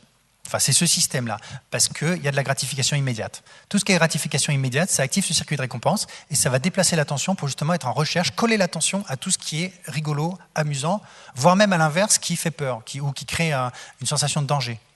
Donc là, on est dans un système qui attire l'attention, qui déplace l'attention en fonction de valence émotionnelle forte. Donc vous avez finalement 3 systèmes dans le cerveau, au moins, qui se bagarrent un peu pour amener la couverture à certains endroits. Et il ne faut pas s'étonner avec ces 3 systèmes, donc hyperactifs, des dizaines de milliards de neurones connectés les uns aux autres, quasiment dans chaque cas, qui soient très puissants et que finalement on se laisse distraire. Parce que quand on se laisse distraire, c'est simplement que peut-être les neurones du bas là, se sont un peu endormis, et puis les autres systèmes ont tout d'un coup pris le pouvoir. Donc on va se mettre à regarder un petit peu partout autour de soi, on va jouer avec un objet qu'on a dans la poche, on va sortir son téléphone, regarder ses SMS alors que ce n'est pas du tout le moment, parce que les 2 systèmes du haut on commence à dominer. Ça, par exemple, ça peut se produire soit quand ces régions donc, du cortex préfrontal qui sont censées stabiliser l'attention sont moins actives, ou quand vous avez aussi des conflits, parce que ça peut arriver. Au lieu de chercher à faire une seule chose, vous cherchez à faire 3 choses à la fois. Donc ça va un petit peu immobiliser ces neurones-là et les autres vont commencer à dominer aussi. Donc j'arrive presque à la fin. C'est bon. Un premier conseil qu'on peut donner immédiat, parce que les gens aiment bien revenir à la maison avec un petit conseil, mais ça c'est vraiment du bon sens, mais en tout cas vous comprendrez pourquoi on est mieux concentré quand on a à un moment donné une attention unique, c'est-à-dire que si vous me demandez exactement ce que je cherche à faire, je suis capable de vous répondre, je cherche à faire ceci. Et ça va me prendre 5-10 minutes. Je veux dans 10 minutes avoir fait ça. La table mise, voilà, les assiettes, les couverts, là, c'est exactement ce que je cherche à faire. Et des objectifs à court terme. Alors pourquoi des objectifs à court terme ? Parce que, j'en ai pas assez parlé, mais ces neurones à l'avant, ces fameux neurones chefs, c'est nous qui les appelons neurones chefs, ils ne s'appellent pas du tout neurones chefs. Comme c'est une forme de mémoire, ce qu'on a vu avec l'exercice du triangle et du rond, il n'est pas évident de les garder actifs pendant très longtemps. Au bout d'un moment, leur activité va avoir tendance à se fatiguer un petit peu et s'épuiser. Donc plus l'objectif que vous avez est à court terme, plus il va être facile de garder ce souvenir de la consigne, de ce que vous cherchez à faire, actif jusqu'au bout. Sinon, on se retrouve exactement dans la situation, on arrive dans la cuisine, on sait qu'on devait chercher quelque chose, mais on ne sait plus quoi. Ça, c'est vos neurones chefs qui se sont endormis. Vous aviez une intention, vous l'avez oubliée. Nous, on appelle ça oubli de l'intention. Donc voilà. Donc ça donne ce petit conseil et puis plein d'autres. À partir de là, on en a tiré, je vais finir là-dessus avant que Vania reprenne reprenne. Donc c'est le programme Atoll, pour Attentif à l'école, qui n'est pas encore tout à fait prêt. On est en train de finir de l'expérimenter avant de le diffuser de façon large, qui est un programme donc, de développement d'ateliers d'éducation et d'entraînement de l'attention dans les écoles. Alors pour l'instant, on a visé CP, fin de maternelle CP, jusqu'à 6e, 5e. En gros, avant d'être complètement exposé à l'ère numérique, d'être connecté à 25 sites, à 25 réseaux sociaux et d'avoir tout le temps son téléphone actif. Donc on s'est dit que finalement, c'était pas mal de viser cette tranche d'âge pour qu'ils soient éduqués à tout ça, à l'attention, avant ce monde sauvage. Voilà, c'est un partenariat entre l'INSERM, ça c'est nous, l'Institut de l'Oratoire à Caluire et l'Externat Notre-Dame à Grenoble. Donc une trentaine de classes d'expérimentation. Je dirais que s'il y a un but à sortir, ce serait, il pourrait être, disons, exprimé de cette façon-ci. Citation de Simone Veil, voilà, l'attente de Dieu. Moi j'aime bien cette phrase, 20 minutes d'attention intense et sans fatigue valent infiniment mieux que 3 heures de cette application au sourcil froncé, qui fait dire avec le sentiment du devoir accompli, j'ai bien travaillé. Vous savez, l'attention, la concentration, c'est un truc qui c'est un peu, si je peux me permettre, c'est un peu chiant. Enfin, c'est-à-dire que c'est les sourcils froncés, c'est dur, c'est un effort, et dès qu'on peut se distraire, ouf, ça y est, nous on veut essayer de changer ça. On veut montrer que l'attention c'est agréable, que l'attention c'est d'être posé, c'est d'être à ce qu'on fait, c'est d'y prendre du plaisir. Donc il y a aussi cette idée de casser cette image vieillotte de l'attention comme un effort purement casse-pied. Voilà, avec un programme qui est basé autour de... en fait, le programme, il vise principalement à proposer aux enfants de s'approprier une trousse à outils de stratégie cognitive. Tiens, je remarque que j'ai tel problème d'attention, je me suis laissé distraire de cette façon-là. Ok, je sors cet outil-là. Alors, qui tourne autour de 3 grands principes. Donc, les mini-missions, courtes, claires et concrètes, c'est ce que je viens de voir avec vous. L'autre chose, c'est, j'en ai parlé avec qu'est-ce que c'est que d'être concentré, savoir privilégier à un moment donné une perception, une intention, une manière d'agir. Donc ça répond à la question, mais se concentrer, ça veut dire quoi ? Ça veut dire ça. Sur tel exercice, ça veut dire exactement ça. Okay. Et puis le dernier plan, c'est le sens de l'équilibre attentionnel, qui n'existe pas encore comme mot. On n'a pas de sens de l'équilibre attentionnel dans le cerveau, on a un sens de l'équilibre, mais pas un sens de l'équilibre attentionnel. N'empêche que, quand on se laisse distraire, on tombe un peu de notre poutre. On est un peu sur un fil, on est en train de tomber parce qu'on voit qu'il y a une déviation du corps, donc les yeux y partent, la tête, le corps. Et si je suis sensible à ça, si je me rends sensible aux premiers signes de la distraction, je suis plus à même de rester un petit peu plus stable. Pour franchir d'abord des petites poutres, puis après des poutres plus longues. Donc on n'a pas du tout le temps de décrire le programme Atoll, mais en gros ça tourne autour de ça. Et juste pour que vous sachiez que ça existe, c'est pas une page de pub, mais au moins, quitte à faire des bandes dessinées autant que les gens soient au courant. Il y a début novembre va sortir un bouquin qui en fait reprend toutes ces notions-là, justement pour les enfants. Les petites bulles de l'attention, voilà. Et je repasse la parole à Vania. À toi. Donc maintenant, on va maintenant, en fonction de ce que Jean-Philippe nous a exposé, refaire des liens avec la clinique, avec l'enfant notamment TDAH, mais c'est aussi des notions qui s'appliquent aussi aux enfants tout venant, bien évidemment. Partie V, allez. Très bien. Hop, voilà. Et donc, on va voir un petit peu les apports de... Si, c'est bon ? Non, c'est bon ? Allez. Et donc, voir un peu ces apports pour la pratique clinique et en quoi ça peut nous aider à mieux comprendre finalement un petit peu le comportement de ces enfants. Donc Jean-Philippe nous a décrit un petit peu ce réseau postérieur. Moi j'ai mis un petit dessin de marmotte, c'est ce réseau sentinelle.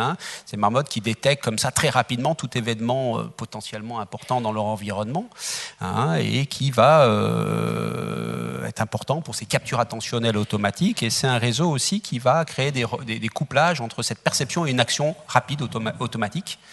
Qui ne va pas prêter à réflexion, il y a un son, je réagis, et qui va entraîner des automatismes d'action. Et c'est ce rôle de mode marionnette que tu as appelé, Jean-Philippe, le mode marionnette, qui nous rend extrêmement dépendants de notre environnement. Il y a un son, je tourne la tête, hop, il y a un bruit, hop, je regarde.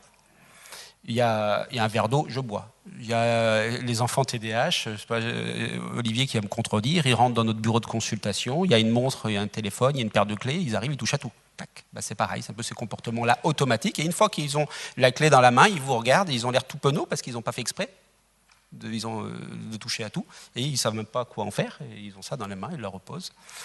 Et ça, c'est assez régulier. Ce réseau postérieur, hein, donc il régit des réponses automatiques du cerveau, des réactions rapides à notre environnement. Il nous permet un grand nombre de comportements essentiels dans la vie de tous les jours. Voilà, c'est un mode très économique, on n'a pas besoin de réfléchir, hein, ça se met en place automatiquement, c'est réflexe, c'est automatisé.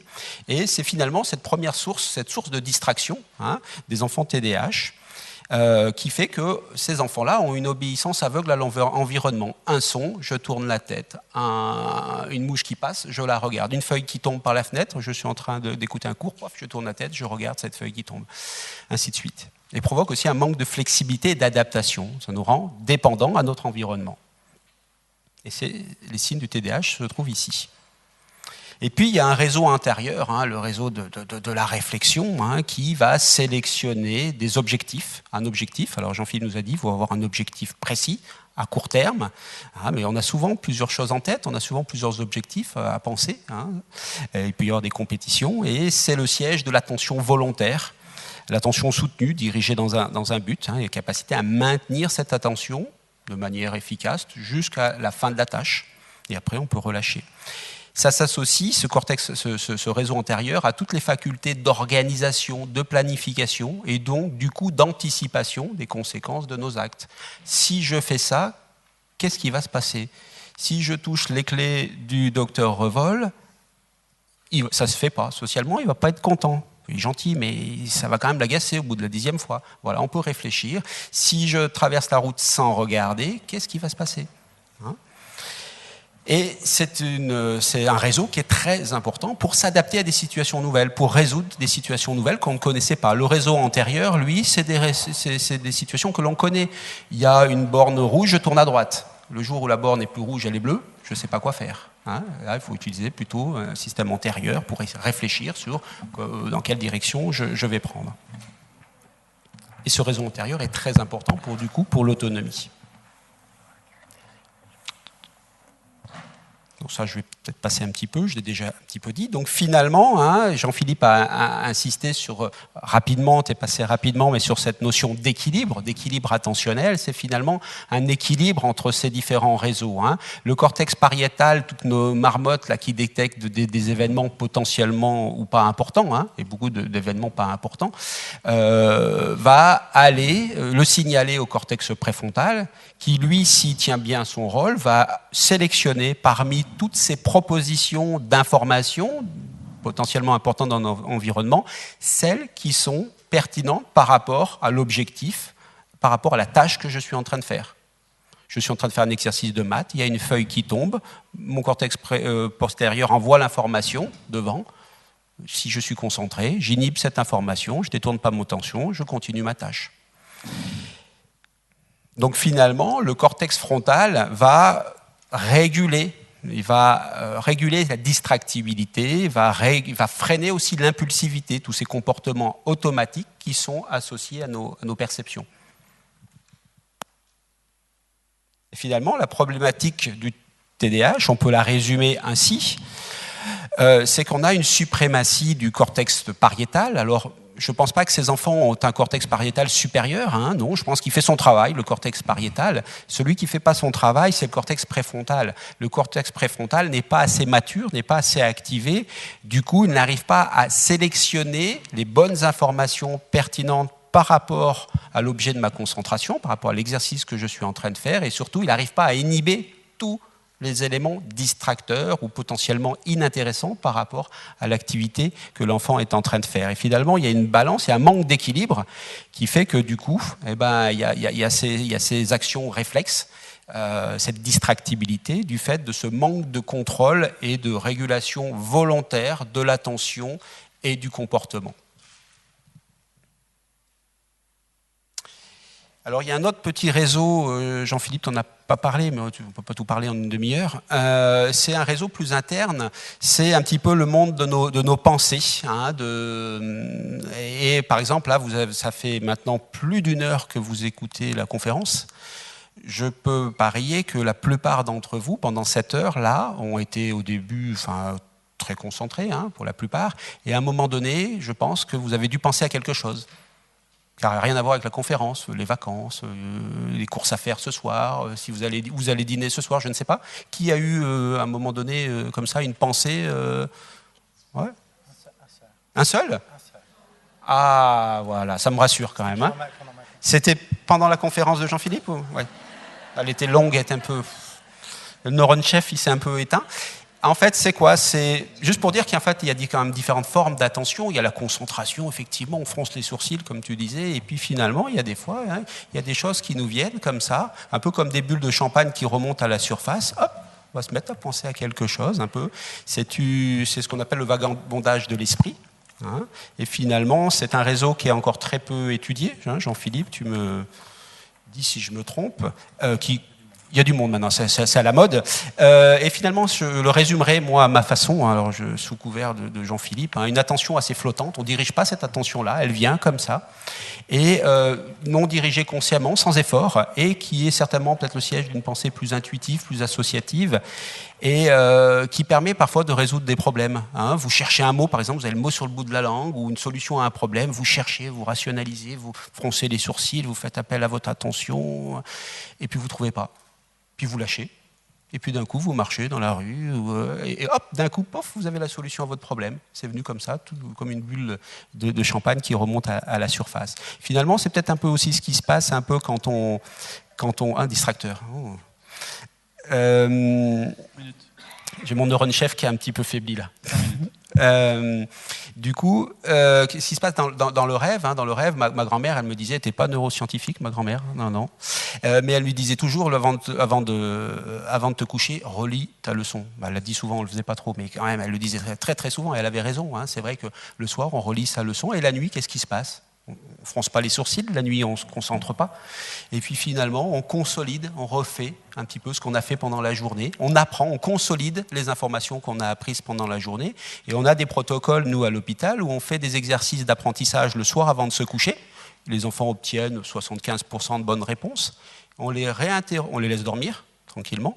Si on peut dormir tranquillement à l'hôpital, c'est pas sûr, mais ils dorment. Le matin, on les interroge et ce qu'on devrait constater, on le constate, c'est des meilleures performances le matin, après 8 heures après l'apprentissage, après une nuit de sommeil, qu'au moment de l'apprentissage. Donc finalement, il se passe pas mal de choses, même de la résolution de problèmes. On se réveille la nuit, on a trouvé la solution à un problème. Alors, un conseil, il faut le noter tout de suite, parce que si on se rendort, on risque de l'oublier.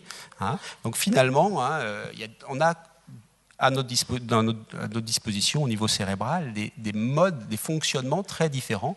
Et il n'y a pas que l'attention avec les sourcils froncés qui est nécessaire aux apprentissages. Surtout que là, c'est quand même un mode vraiment sans effort, absolument sans effort. J'accélère un petit peu. Alors maintenant, je vais essayer de faire un lien avec les 10, parce qu'on n'a pas encore parlé des 10, là. On a parlé du TDAH. Et finalement, on peut appeler cette conférence l'attention au cœur de tous les 10, puisque... il me manque un truc là. Ah oui, il me manque une image. Le trouble d'attention, le TDAH, il s'associe, il se marie avec tous les 10. Vous pouvez être dyslexique avec un trouble d'attention. Vous pouvez être dyslexique sans trouble d'attention, évidemment. Vous pouvez être dysphasique avec un trouble d'attention. Vous pouvez être dyspraxique avec un trouble d'attention et dyscalculique avec un trouble d'attention. Il y a des combinaisons dyslexie, dyspraxie qui existent moins souvent quand même, ça existe, mais le TDAH, c'est vraiment la palme d'or du multidis, ça se marie à tout. On le rencontre aussi même chez les enfants précoces, on le rencontre aussi chez des enfants avec un retard sur le plan intellectuel. Et juste cette petite diapositive pour montrer, ça c'est des petites anomalies qui ont été répertoriées dans le cortex d'enfants, de personnes dyslexiques. Alors, un dyslexique n'a pas des anomalies de partout comme ça, c'est pas un cerveau sans gruyère, il a quelques anomalies, là elles ont été toutes regroupées, et regardez un petit peu ces anomalies, il y en a beaucoup qui sont concentrés dans le cortex préfrontal, donc ce n'est pas étonnant que l'on retrouve fréquemment des troubles de l'attention associés à d'autres 10. Alors, si on a un TDAH associé à une 10, c'est 2 complications pour le prix d'une. C'est que vous avez d'abord un 10, dyslexie par exemple, plus un TDAH, donc vous avez deux troubles qui vont compliquer sérieusement que déjà quand on a une dyslexie, c'est déjà pas commode, mais si en plus on a un trouble d'attention, avec tout ce qu'on vient de vous dire sur l'importance de l'attention pour tous les apprentissages, pas que le français, tout le reste, notamment le logico-mathématique, ça complique sérieusement la scolarité. Mais vous avez aussi, ça on le voit pas forcément spontanément, c'est que le trouble d'attention va perturber toutes les stratégies de compensation que l'enfant 10 va devoir mettre en place. Donc si on prend une image un petit peu, l'enfant 10, enfin l'enfant tout venant, normolecteur, quand il arrive au CP qu'il doit lire, hein, c'est comme s'il devait aller de Lyon à Marseille et il doit construire une ligne à grande vitesse. Donc au début, ça va, les premiers mois, les 4 premiers mois, ça va être difficile. Il va construire ses rails, il va les assembler. Puis après, petit à petit, il va automatiser. Petit à petit, au bout de quelques années, au bout de 2 ans, à partir de 8 ans et demi, les enfants commencent déjà à avoir une lecture très automatisée. Et ils arrivent à construire en ligne droite, dans la vallée du Rhône, une ligne à grande vitesse, après un TGV. Et tout ça, au bout d'un moment, très rapidement, il n'y aura plus besoin d'attention pour déchiffrer. L'attention se portera sur la compréhension de ce qu'il dit.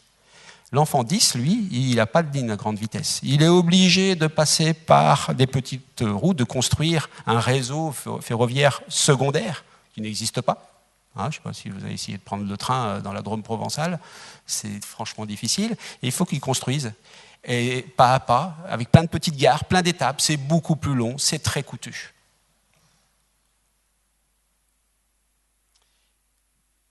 Juste cette diapositive pour montrer que du coup, chez un enfant tout venant, quand on est novice, quand on apprend quelque chose de nouveau, on sollicite, on mobilise toutes nos capacités d'attention. Toutes. Petit à petit, à force de répéter, d'apprendre, cette attention, on en mobilise un peu de moins en moins et on commence à automatiser des traitements. C'est la petite zone en bleu ici, là, qui commence un petit peu. De plus en plus, on commence à automatiser. Plus on automatise des comportements, des réflexions, de la lecture, de l'écriture, tout, moins on a besoin de ressources attentionnelles. Et plus ces ressources attentionnelles peuvent être portées sur d'autres activités, notamment de la compréhension ou de la réflexion. Finalement, l'enfant dyslexique, lui, avec son réseau secondaire, sur une activité pourtant extrêmement simple, le déchiffrement de la lecture ou l'orthographe d'usage des mots, comment s'écrit un mot, jusque même à l'âge adulte, il n'arrivera pas à automatiser ces procédures extrêmement simples qu'un enfant de 8 ans et demi arrive à faire. Et finalement, à chaque fois qu'on va faire lire un enfant dyslexique ou écrire, c'est pareil pour le dysphasique quand il parle, c'est pareil pour le dyspraxique quand il écrit, ou le dyscalculique quand il fait de la résolution de problèmes, mobilise quasiment toute son attention sur cette activité qui devrait être automatisée, et du coup, son attention ne pourra pas se porter sur d'autres activités, notamment toutes les activités un peu plus complexes qu'il devrait pouvoir faire. Et puis pour terminer, rapidement, vous connaissez ça, c'est des conseils pédagogiques. Finalement, Jean-Philippe t'a donné aussi des conseils un petit peu, on va dire, de bon sens. Déjà, c'est aussi des conseils pédagogiques de bon sens qui sont valables pour des enfants 10, mais qui sont aussi valables pour des enfants tout venant. Donc je voudrais juste faire une petite parenthèse. Tous les dispositifs que l'on peut mettre en place, notamment dans le cadre pédagogique, au niveau de l'école pour des enfants 10, ça sert bien entendu aux enfants 10, mais ça sert à tout le monde, ça sert à tous les enfants. Ça me semble important. Donc, qu'est-ce que l'on propose pour ces enfants-là ? Jouer sur l'environnement. Ils sont très sensibles à tout ce qui se passe autour d'eux. On va limiter au maximum toutes les sources de distraction. Placer les enseignants le font spontanément. Hop, tu gigotes trop, tu te mets devant moi. Pas devant la porte parce qu'il y a du bruit, pas devant la fenêtre parce qu'il y a des feuilles qui tombent, il y a parfois même des pigeons qui passent, ou des ambulances, ou des hélicoptères, des avions, plein de choses. À la maison, procurer un endroit calme, éviter de travailler avec la radio, la télévision, dans une chambre, sur le bureau, éviter tous les jouets, les affiches, les choses comme ça, toute source de distraction. Enfin, un maximum. Après, très important, et ça peut être le rôle aussi de l'adulte, le rôle des AVS, il faut un étayage régulier de la part des adultes. Ces enfants, si on les laisse seuls, ils ne font rien. Ils oublient la consigne. S'ils ont la consigne, ils l'appliquent. Des fois, ils ne vont pas jusqu'au bout parce qu'ils oublient la consigne qu'ils sont en train de faire. Ils perdent beaucoup de temps, ils se découragent. Donc, il faut recadrer l'enfant, le recentrer, le remettre sur les rails, le repousser quand il s'est arrêté ou quand il s'est trompé de rail. Et donc la présence de l'adulte est importante, l'attention de l'adulte est importante. l'adulte ou d'une autre personne. Par rapport à l'attention soutenue ou divisée, segmenter les activités, éviter les doubles tâches. Ils n'ont déjà pas beaucoup d'attention, donc il ne faut pas leur demander de faire 2 ou 3 choses à la fois. Ce n'est pas la peine. En faire une, la répéter. Dès que cette tâche est automatisée, là, on peut rajouter une autre consigne. La deuxième tâche est automatisée, hop, on peut en rajouter une troisième, un troisième, ainsi de suite. Donc les textes à trous, les polycopiés, tout ça, c'est pour réduire déjà le coût. S'il y a une règle de grammaire à faire travailler ou qu'on veut évaluer chez l'enfant, il faut le faire avec un texte à trous parce que l'enfant n'aura pas, l'enfant dyspraxique déjà à écrire, il pourra se concentrer, porter son attention sur la tâche et non pas gaspiller son attention sur le graphisme. Ça sera mal écrit en plus, ça ne sera pas joli. Et puis là, surtout plus d'attention pour appliquer les règles de grammaire qu'il aura appris. Des QCM, des choses comme ça, tout ça est quand même maintenant largement connu. Et puis pour l'impulsivité, l'instabilité motrice, forcer l'enfant à réfléchir avant d'agir, le poser, bien écouter la consigne, la décomposer, un certain nombre de petites choses. Et j'en ai fini pour là. Et puis en conclusion, c'est que l'attention, comme on a essayé de le montrer, une bonne maîtrise de son attention, je ne dis pas une parfaite maîtrise de son attention, mais une bonne maîtrise de l'attention, c'est vraiment un enjeu de société vraiment majeur, parce que ça conditionne chez nos enfants beaucoup de choses, la réussite scolaire, l'intégration, les interactions sociales, toutes les capacités de réflexion, de jugement, de raisonnement, l'anticipation aussi, pour se projeter dans l'avenir, réfléchir à ce qu'on va devenir, anticiper les conséquences de nos actes, bien sûr au développement de l'autonomie, en faire des êtres autonomes. Et puis aussi, Jean-Philippe l'a rappelé aussi, par rapport à la maîtrise des nouvelles technologies, savoir mieux sélectionner, comprendre tout ce flux d'informations qui nous arrive en permanence, et aussi savoir s'en détacher, savoir aussi couper son téléphone, couper tous les jeux pour pouvoir se concentrer à des tâches bien précises. Donc, on vous remercie de votre attention. Je soulignerai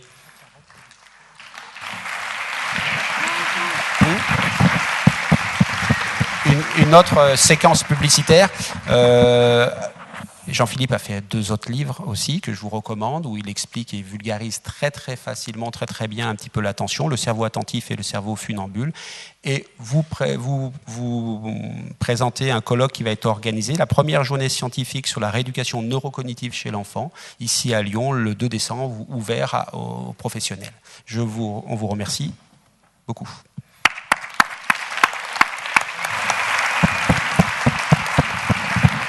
Bien, merci. Un joli binôme qui est très à la mode de ce qu'on appelle la neuroéducation, c'est-à-dire comprendre comment fonctionne, comment les enfants, les adultes traitent l'information et ensuite transmettre. Ce n'est pas uniquement faire de la recherche pour le plaisir, mais c'est transmettre ça aux cliniciens, aux pédagogues, aux parents, pour pouvoir s'en servir.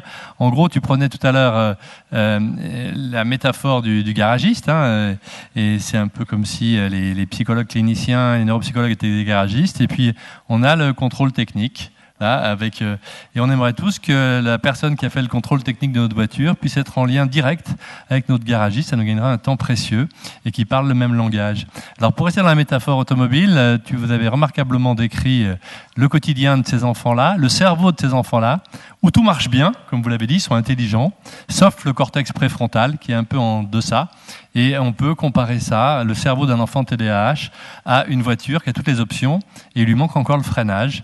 Et on est là pour apprendre aussi à freiner, c'est-à-dire à contrôler, à résister à la tentation. Alors j'ai bien aimé ce que tu disais aussi à la fin, dans les fonctions exécutives, qu'il fallait que l'enfant apprenne à résister, y compris avec les nouvelles technologies, avec ce qui est numérique, parce qu'on a une foule d'informations, il va falloir leur apprendre aussi à les sélectionner et apprendre à résister à la tentation d'appuyer sur le bouton.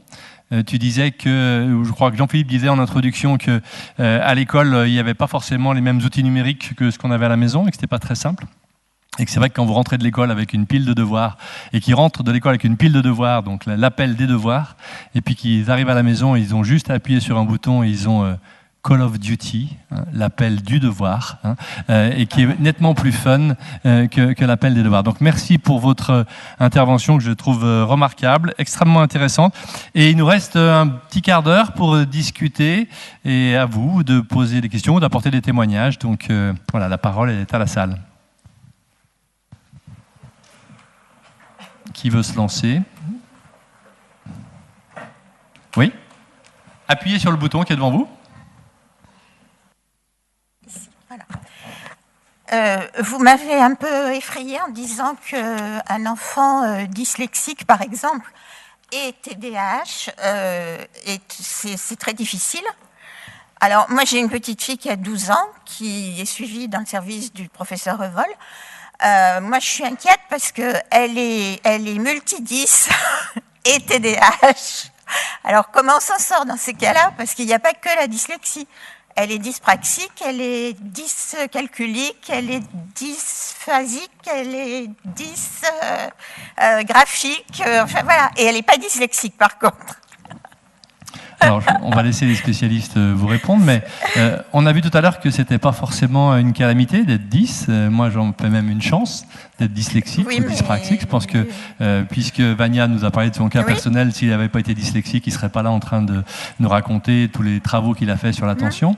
Donc, plus on a de troubles 10, plus on a de chance. Hein. C'est une double chance ou une triple chance, c'est pas une triple peine. À condition qu'on l'ait repéré.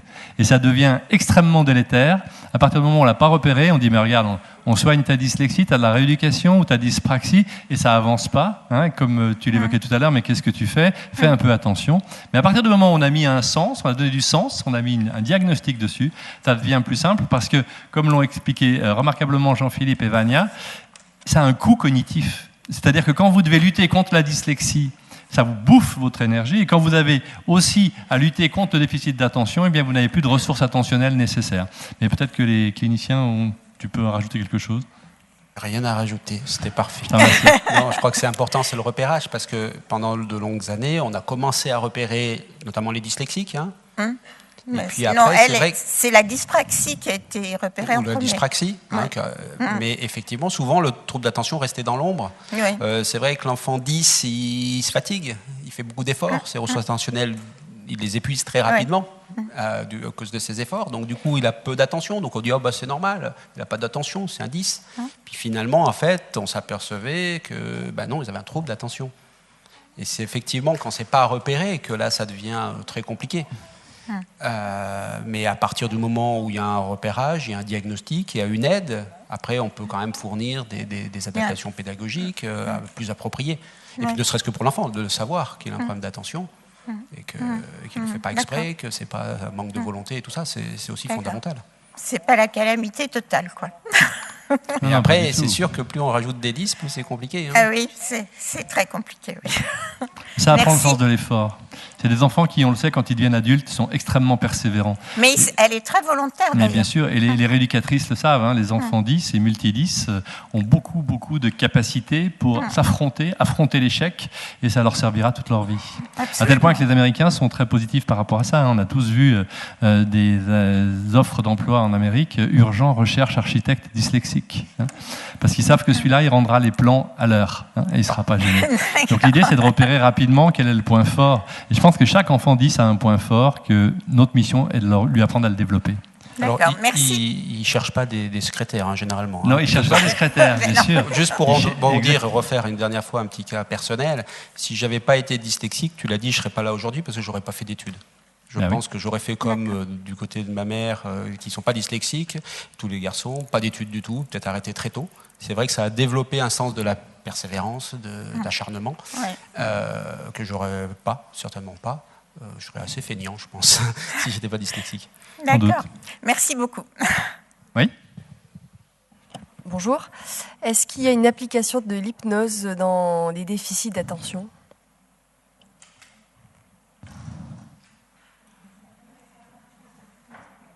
Personnellement, je ne connais pas. Je pense qu'on a des voies de recherche avec l'hypnose et avec d'autres techniques de ce type-là. Pourquoi pas?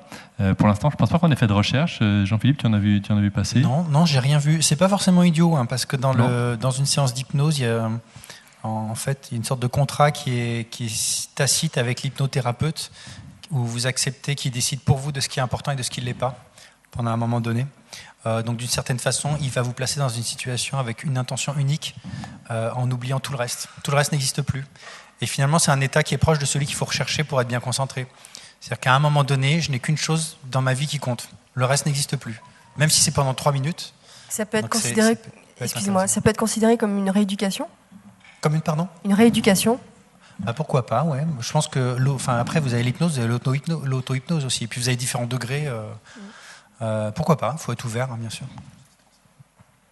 Oui, l'idée, c'est pourquoi pas leur apprendre. À un moment donné, vous décriviez quelque chose qui était très intéressant, où on fronçait les sourcils, on était de plus en plus concentrés, on n'y arrivait pas à trouver. Pourquoi ça ne vous apprenait pas à lâcher prise à un moment donné, comme quand on est dans une baïne, vous savez, à l'océan, et au lieu de lutter et de s'épuiser, eh bien, on lâche prise, on se laisse porter, et à ce moment-là, c'est ça le mécanisme hypnotique qui nous permet de retrouver d'autres capacités qu'on ignorait.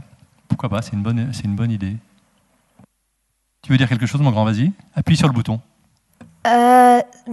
Est-ce que pour les métiers, ça va être difficile, ceux qui sont 10, par exemple, si on est dysorthographique, si on veut faire poète, est-ce que ça va être difficile si on est dyslexique, enfin... Alors, je vais te dire un truc, mon grand. Tu es d'une génération où tu dicteras tout à l'ordinateur. Et si tu as les bonnes idées dans ta tête, eh bien, elles vont s'afficher sur ton ordinateur, toutes corrigées, et il n'y aura pas de problème. Ça sera beaucoup plus simple pour les enfants de ta génération que ça l'a été pour la nôtre. Je ne pense pas qu'il y aura beaucoup de métiers qui te seront difficiles à cause de la dysorthographie. OK?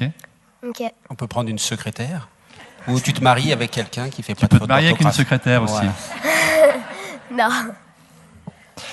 Pendant qu'on d'autres questions peut-être sont en train de se former, il y a quelque chose d'important que vous avez dit tous les deux d'ailleurs, c'est que on peut s'étonner aussi parfois que les enfants qui ont un trouble d'attention sont parfois compétents, parfois y arrivent et parfois n'y arrivent pas. Et que dans certaines matières, parfois ils y arrivent, et dans la même matière, parfois ils n'y arrivent pas.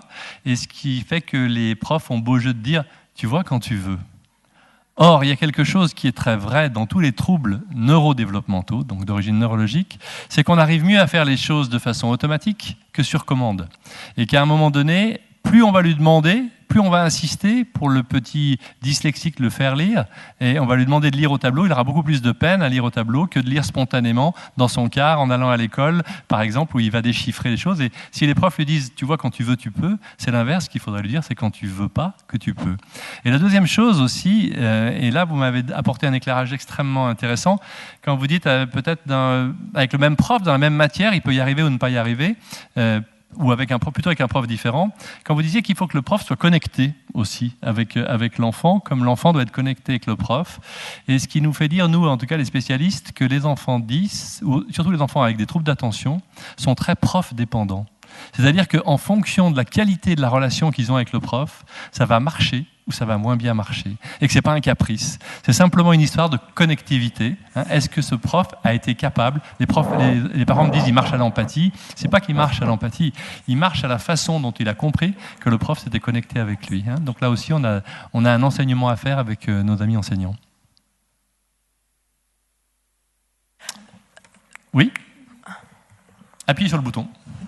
Bonjour. Moi, je suis la maman d'un petit garçon qui est suivi dans vos services, qui est TDAH, plus des TOP, etc. et qui ne peut plus prendre de traitement actuellement. Et c'est la cata et je ne sais plus où me tourner pour l'aider. Il a quel âge? Il a 11 ans, il est en 6e. Il faut respecter. Il faut respecter parce que je ne connais pas d'enfant TDAH qui soit extrêmement amélioré sans effet secondaire avec le traitement qui ne le réclame pas. C'est même d'ailleurs le truc le plus étonnant avec ce médicament, parce qu'aller faire prendre un médicament à un pré-ado ou un ado régulièrement, même 10 jours d'antibiotiques, ça dure en général 4 jours. Or, la Ritaline, quand ils en ont besoin, ils ne l'oublient pas, parce qu'ils savent qu'ils n'auront pas de mots sur le carnet, ils savent que, et vous l'avez très bien démontré, que ce qu'ils entendent dans la journée, ils vont l'imprimer, et ils vont pouvoir le restituer le soir. Donc s'il ne le prend pas, c'est qu'il y a une raison, c'est pas un caprice, c'est qu'il y a des effets secondaires, c'est que la dose n'est pas adaptée. Il y a des effets secondaires, c'est le neurologue qui l'a arrêté, c'est M. Gérard qui l'a arrêté. Alors voilà, il faut demander au médecin qui l'a prescrit s'il ne peut pas lui proposer une autre molécule, parce qu'on a le choix entre 4 médicaments pour le méthylphénidate. Il a essayé les 4? Je pense Casim, Concerta et Ritaline. Il y en a encore d'autres, donc vous pouvez rappeler le médecin en lui disant qu'il y en a des nouveaux qui sont apparus. Et honnêtement, dans la forme, ce qu'on appelle la galénique, c'est-à-dire que la façon dont le médicament va se transmettre, va diffuser, eh bien, il y en a qui sont plus ou moins anxiogènes, c'est-à-dire qui augmentent l'anxiété. Et un des gros problèmes avec la Ritaline et ses apparentés, quand ils ne sont pas supportés, c'est que les enfants nous disent « je me sens plus moi-même, je suis moins fun, mes copains me disent que je suis un peu différent, je suis émoussé », et les enfants n'aiment pas perdre ce contrôle-là d'eux-mêmes. Donc ça veut dire qu'il y a autre chose à essayer sans doute. D'accord. Merci. Allez-y. Bonjour, merci d'avoir répondu à certaines de mes questions. Je suis enseignante et je voulais savoir, en fait, je me posais donc des questions sur un élève. Le temps que la machine se mette en marche, c'est-à-dire que là, il va falloir faire, pour un élève en particulier, il va falloir faire un dossier, c'est-à-dire qu'il n'y aura pas d'AVS avant l'année prochaine si le dossier passe avant janvier. Concrètement, dans ma classe, je fais quoi avec un enfant dont, voilà, je ne suis pas spécialiste, mais au vu de ce que je viens d'entendre là, il y aurait probablement un trouble de l'attention. Je fais quoi pour l'aider? J'ai bien marqué les conseils, la fenêtre, tout ça, ça s'est fait, mais ça devient, c'est ingérable en classe quand même, clairement. Alors c'est vrai que, je laisserai peut-être Vania répondre, mais si vous mettez déjà en place les 3 slides qu'a montré Vania, il y a quand même beaucoup de choses, hein, entre le mettre devant, fractionner les choses, lui permettre de se lever, nommer un tuteur, je ne sais pas si tu l'as remarqué, nommer un tuteur qui s'occupe de lui aussi et qui va vérifier tous les jours son agenda, si son agenda est bien rempli, parce que c'est le drame pour les parents. Et c'est pas le drame au collège, au primaire, parce que l'école est de proximité, mais quand ils arrivent au collège, ça devient très compliqué, parce qu'il faut aller chercher chez les copains qui n'habitent pas en face des choses qui n'ont pas été écrites. Donc ça, c'est un truc très important. Non, la maîtresse peut le faire aussi. Hein. La maîtresse reprend l'agenda et le complète. Voilà, mais vous ne pouvez pas le faire pour tous. Voilà, il y a quand même plusieurs pages. Je vous conseille aussi le magnifique bouquin de Francine Lucier, la Canadienne chez laquelle j'étais formé, qui s'appelle « 100 idées pour aider les enfants à haut potentiel ». Et où là, vous trouvez quand même énormément d'éléments. Et surtout, ils ne sont pas valables pour tous. Hein. Il faut piocher dans chacun. 2 enfants TDAH n'ont pas exactement la même façon de le vivre. Mais c'est vrai que pour une enseignante, surtout une enseignante motivée, c'est compliqué d'essayer de s'adapter à chaque gamin. Mais il y a vraiment des trucs à faire qui lui changent la vie, qui vont le réconcilier avec vous-même, donc avec l'école, donc avec lui-même. Hein. C'est ça la mission des aménagements. Oui ? Pardon, si tu voulais dire un truc ? Non, juste, il a quel âge ? Il est en CE1, il a donc doublé son CP, ce petit loup, il a 8 ans. D'accord. Et sinon, moi, j'ai vu des enseignants qui étaient contents de la technique du petit minuteur aussi pour certaines choses. Les petites missions. Tout à fait, le timer. Le timer. Sans les stresser, hein, juste en mettant une bonne il est marge. très joueur en plus, donc ça pourrait effectivement rentrer. Okay. Ils ont beaucoup de problèmes avec le temps.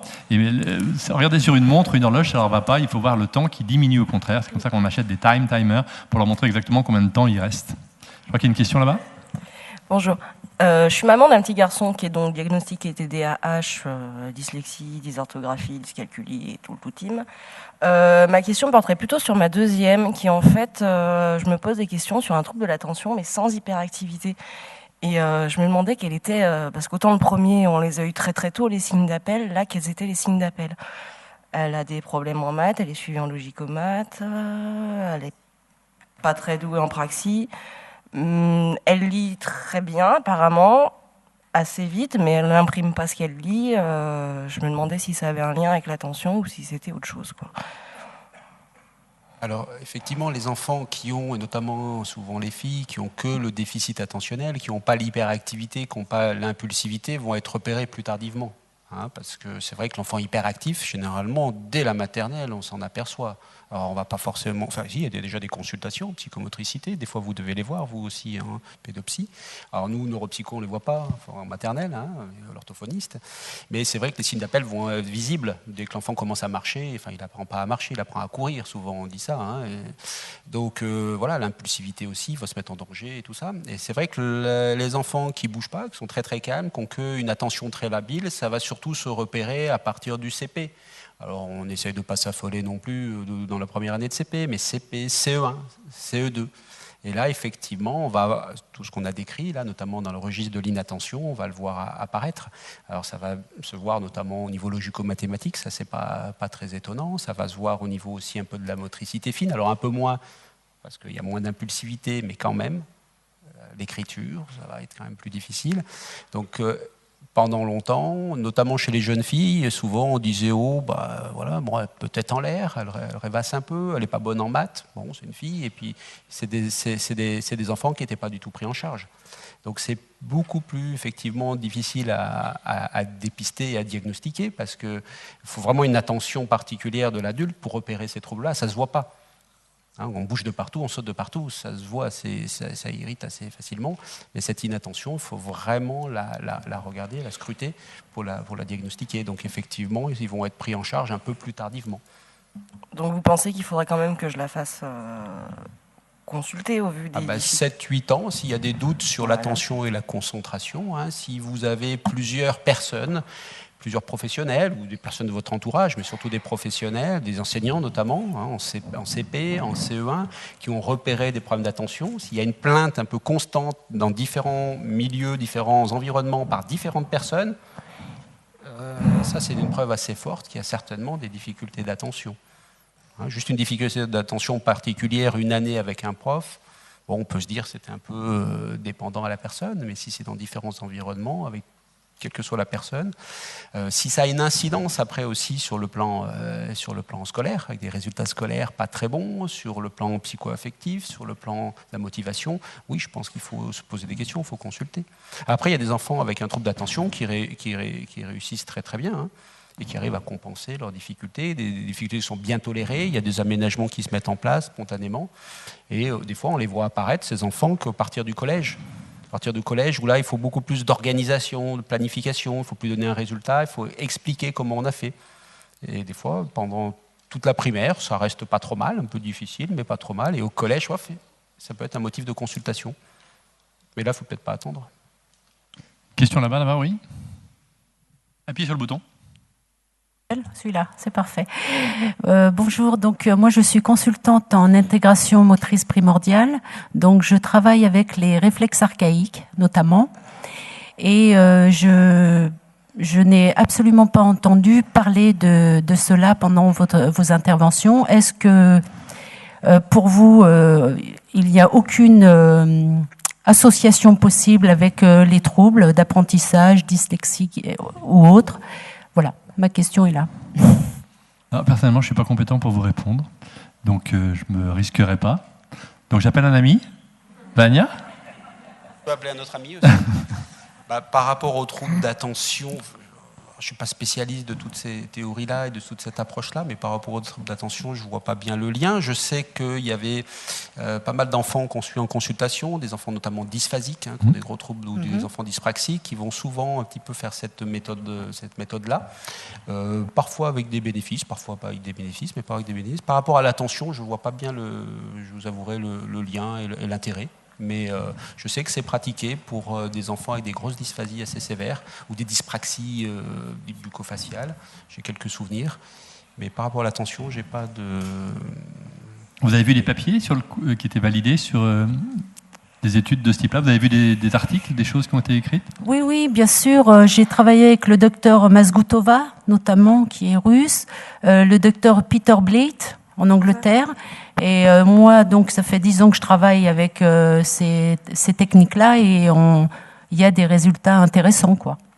Ok, nous on est assez ouverts. Hein. C'est pas parce que les choses on les utilise pas qu'elles sont pas bonnes. Hein. Ok, non, mais il n'y a pas de souci. Je parle juste de mon expérience. Oui, voilà. mais merci de votre participation. Monsieur. Oui, bonjour. Je voulais réagir à une chose une question qui était posée en se disant qu'est-ce qu'on fait en attendant que la machine se mette en marche, sans vouloir casser tout espoir. La machine, elle aboutit pas forcément toujours, notamment, je pense, pour des raisons de moyens. Moi, j'ai mon fils qui est... ça a été assez long de diagnostiquer un problème entre... des troubles de l'attention sans hyperactivité, multidis également. On a monté un dossier, on est allé au bout de la démarche pour au final qu'on nous dise désolé, pas d'AVS, il n'y a pas assez de moyens. Un ordinateur, oui, on vous l'autorise. Ça fait 1 an qu'on attend que cet ordinateur arrive. Parce qu'apparemment c'est très compliqué d'installer un ordinateur. Enfin, je sais pas, je travaille dans l'informatique, ça me semble pas si long que ça. Donc voilà, je pense qu'il y a des espoirs qui sont parfois un peu déçus. La question après que j'ai, c'est qu'est-ce qu'on fait en attendant, sachant également que quand on parle de consultation, enfin moi j'avais eu l'occasion de m'adresser à vos services, enfin service de Dr Revol, on me dit clairement, écoutez, envoyez votre dossier, on s'y intéressera dans 18 mois, quand il arrivera sur le haut de la pile. Donc la question, c'est qu'est-ce qu'on fait en attendant? qui est-ce qu'on doit consulter? Est-ce qu'on fait le tour de l'ensemble des professions que vous avez listées, hein, on l'a déjà fait. Après, l'enfant, il se fatigue. Donc voilà, ma question, elle est là. Oui, on a bien conscience des difficultés qu'on a de recrutement dans tous les centres de référence. Alors, c'est peut-être pas 18 mois, mais c'est effectivement plusieurs mois. Vous avez entendu ce que disait la ministre ce matin, c'est-à-dire qu'il y a quand même une gradation dans les approches et que des centres comme les nôtres ne sont pas habilités à voir tous les enfants en difficulté d'apprentissage. Et qu'on est un centre de niveau 3 et qu'avant le centre de niveau 3, il y a des centres de niveau 1, c'est-à-dire les professionnels qui sont tous bien formés, en tout cas dans notre région, les orthophonistes, les rééducateurs, les psychologues, les neuropsychologues. Ensuite, le niveau 2 sont les centres médico-psychologiques, les réseaux, les CESAD, les CMPP, et puis ensuite les centres de niveau 3. C'est vrai qu'il faut vraiment respecter ces trois niveaux, cette gradation, pour que les centres de niveau 3 soient vraiment réservés aux enfants qui ne peuvent pas être vus ailleurs. Alors qu'actuellement, on est embolisé, les centres de niveau 3, par je sais pas, des centaines de demandes par semaine, où malheureusement on ne peut pas répondre, alors que nos correspondants en ville, nos collaborateurs en ville ont tout à fait les compétences pour remplir un dossier, pour monter un dossier, pour obtenir ça. Alors peut-être qu'il faut, je sais pas, vous habitez dans quel coin? Où ça? À Lyon, à la Croix-Rousse, oui. Vous avez déjà effectivement un CMP, il y a des centres en public, il y a des centres en privé, où vous aurez une écoute et avec des gens qui sont tout à fait bien formés. D'accord, merci. Il y avait des voix là-bas, il ne faut pas qu'on oublie. Ouais. Allez-y. Oui, tout à l'heure, quand vous évoquiez les symptômes dans les troubles de l'attention, vous êtes arrivé à une... Non, appuyez. Une fois. Non, il faut que ça s'allume. Bon, c'est bon. Une conclusion qui me semblait intéressante et vous avez dit finalement, au bout du bout, il faut essentiellement éduquer à l'attention avant d'éduquer au contenu. Mais les professionnels, les pédagogues, justement, comment vous mettez en forme cette proposition? Vous voulez dire les enseignants? Oui. Alors on a beaucoup de chance dans le Rhône, à l'Académie du Rhône, parce que on est très très en lien, comme je l'évoquais en discours d'ouverture, avec la rectrice. Et il y a plusieurs groupes de travail. Il y a en particulier un groupe de travail sur les troubles du comportement et les troubles d'attention, qui font que régulièrement, tous les mois, on se rencontre. Et puis on a des conférences régulières avec les chefs d'établissement. Alors bien entendu, ça commence. La loi de 2005, c'est hier, c'est il y a 10 ans. Mais se mettent en place dans notre académie des choses qui ne se mettent pas en place ailleurs. Donc oui, il y a une écoute remarquable des enseignants et des chefs d'établissement par rapport à ça.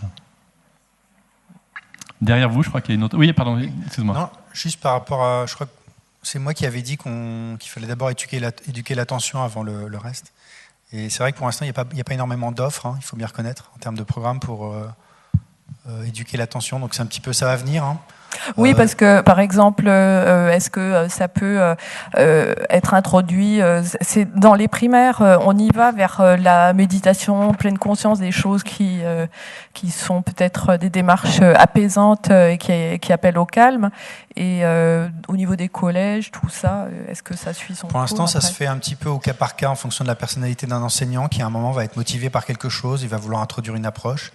Mais on voit quand même émerger pas mal de programmes de plus en plus. Alors là, vous prenez l'exemple de la pleine conscience. C'est vrai qu'eux, avec ce livre Calme et attentif comme une grenouille, ils ont mis en place tout un truc. Ça commence à se structurer.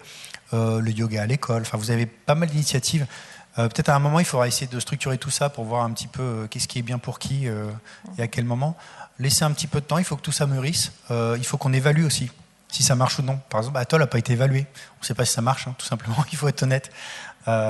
Laissez un peu de temps et puis après au fur et à mesure de l'expérience ça va venir. Il n'y avait rien il y a 5 ans. Il faut laisser le temps un petit peu aux chercheurs de venir s'emparer un peu de ces sujets-là. Jean-Philippe a fait un grand pas dans cette grande transition, passer des neurosciences fondamentales, il ne vous a pas montré tout ce qu'il fait, et d'essayer de trouver ces transpositions après dans le monde réel, notamment dans la classe. C'est un sacré grand écart à faire et tous les scientifiques ne le font pas. Très peu, mais de plus en plus, ces passerelles se font, se tissent.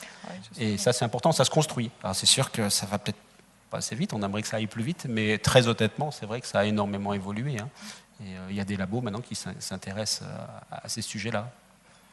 Ok, une question au fond ? Oui, bonjour. Alors, c'est mon enfant qui voulait poser une question, donc je le présente. Il s'appelle Imran, il a 7 ans. Il est en CE1 et en fait, il a un TDAH avec une précocité. Il est sous traitement, suivi par le service du professeur Revol. Voilà. C'est à toi. On t'écoute, mon grand. Bon. Alors, je pense qu'il est intimidé. Sa question, c'était, alors, il se présente comme un enfant malade. Moi, ça me fait terriblement mal. Donc, ma première question, c'était d'abord comment leur, tout simplement, leur faire entendre que c'était plus peut-être une chance plutôt qu'une tare. Et sa question à lui, c'était donc le fait qu'il prenait ce médicament, mais qu'il était toujours aussi excité, donc malade. Voilà, merci. D'accord. Donc il y a 2 questions, hein, c'est ça que tu voulais dire, c'est est-ce que j'ai vraiment une maladie ? Donc tu n'as pas une maladie, tu as une différence, et cette différence, on va en faire une chance, comme je l'évoquais tout à l'heure. Et puis il y a des côtés négatifs, parce que tu te fais gronder, parce que tu oublies tes affaires, parce que tu n'arrives pas à avoir les résultats que tu devrais avoir alors que tu sens que tu comprends bien à l'oral, mais tu verras qu'en t'accrochant, on te donnera plein d'astuces pour que ta créativité, tes points forts, c'est des enfants qui sont très empathiques, puissent être une force plus tard. Et puis ensuite, si le médicament ne marche pas, là une fois encore, il faut vous réadresser, c'est mon service qui s'occupe de lui, il faut se réadresser au service pour qu'on change de molécule, parce que alors c'est assez classique chez les enfants qui cumulent le déficit d'attention et le haut potentiel, c'est qu'ils sont tellement à l'écoute à cause de leur haut potentiel, de des sensations internes, que le médicament peut les rendre un peu plus anxieux, donc il faut en trouver un qui rend moins anxieux. Voilà. Mais il y aura toujours une solution. Et ce n'est pas une maladie, c'est une différence. On reviendra vers vous après. Allez-y, oui, je t'en prie. C'est bon, c'était rouge. Voilà. Oui, bonjour. Donc moi, je me présente, je suis une maman de 2 filles, une de 11 ans et l'autre de 8 ans. Moi, je cumule les 2. J'en ai une qui a un problème de 10. Bon, c'est un diagnostic qui a été fait par un neuropsy, donc apparemment, il y a une mémoire active qui n'est pas performante.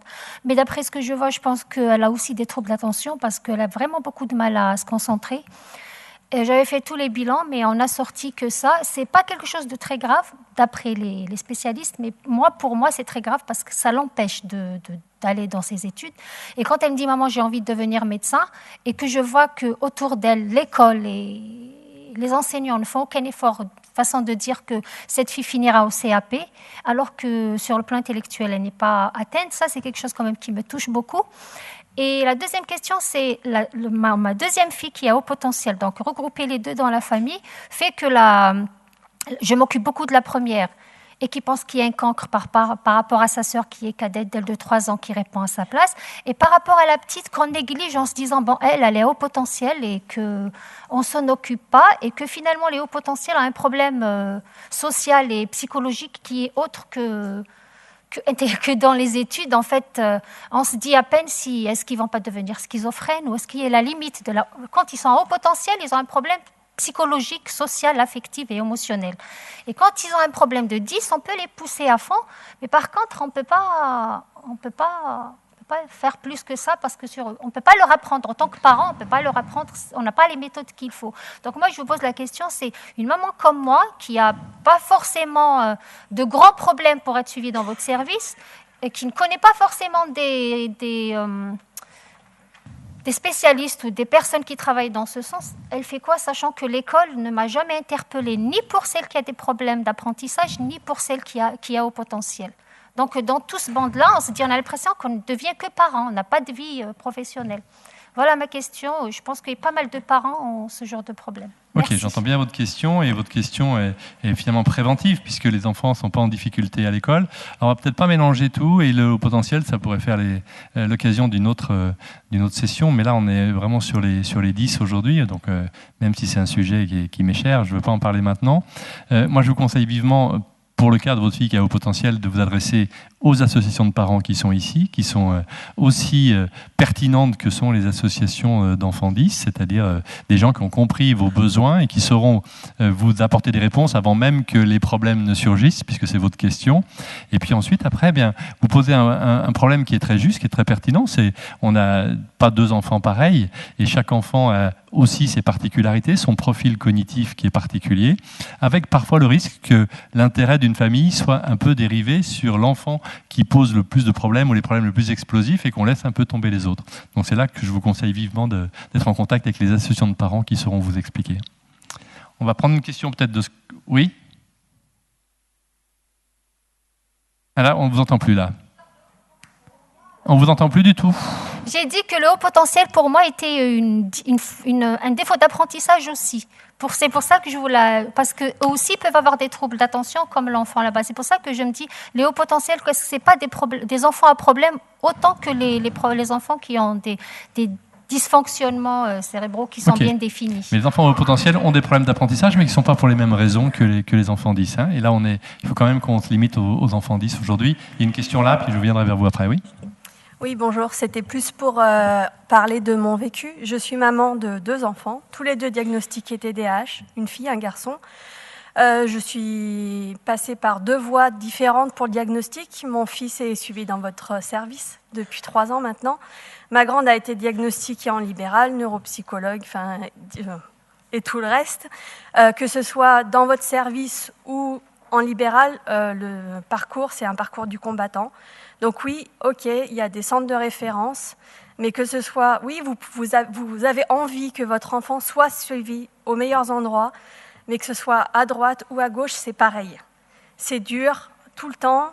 Ma fille a 12 ans, mon fils a 8 ans, et encore maintenant, on a retrouvé encore des troubles 10 à mon fils. Et ok, c'est très bien, je suis fière que mon fils soit suivi dans votre service, mais en libéral aussi, c'est très bien, mais c'est compliqué que ce soit dans un sens ou dans l'autre. Il ne faut pas se stigmatiser, dire oui, il faut absolument être suivi par le docteur Revol.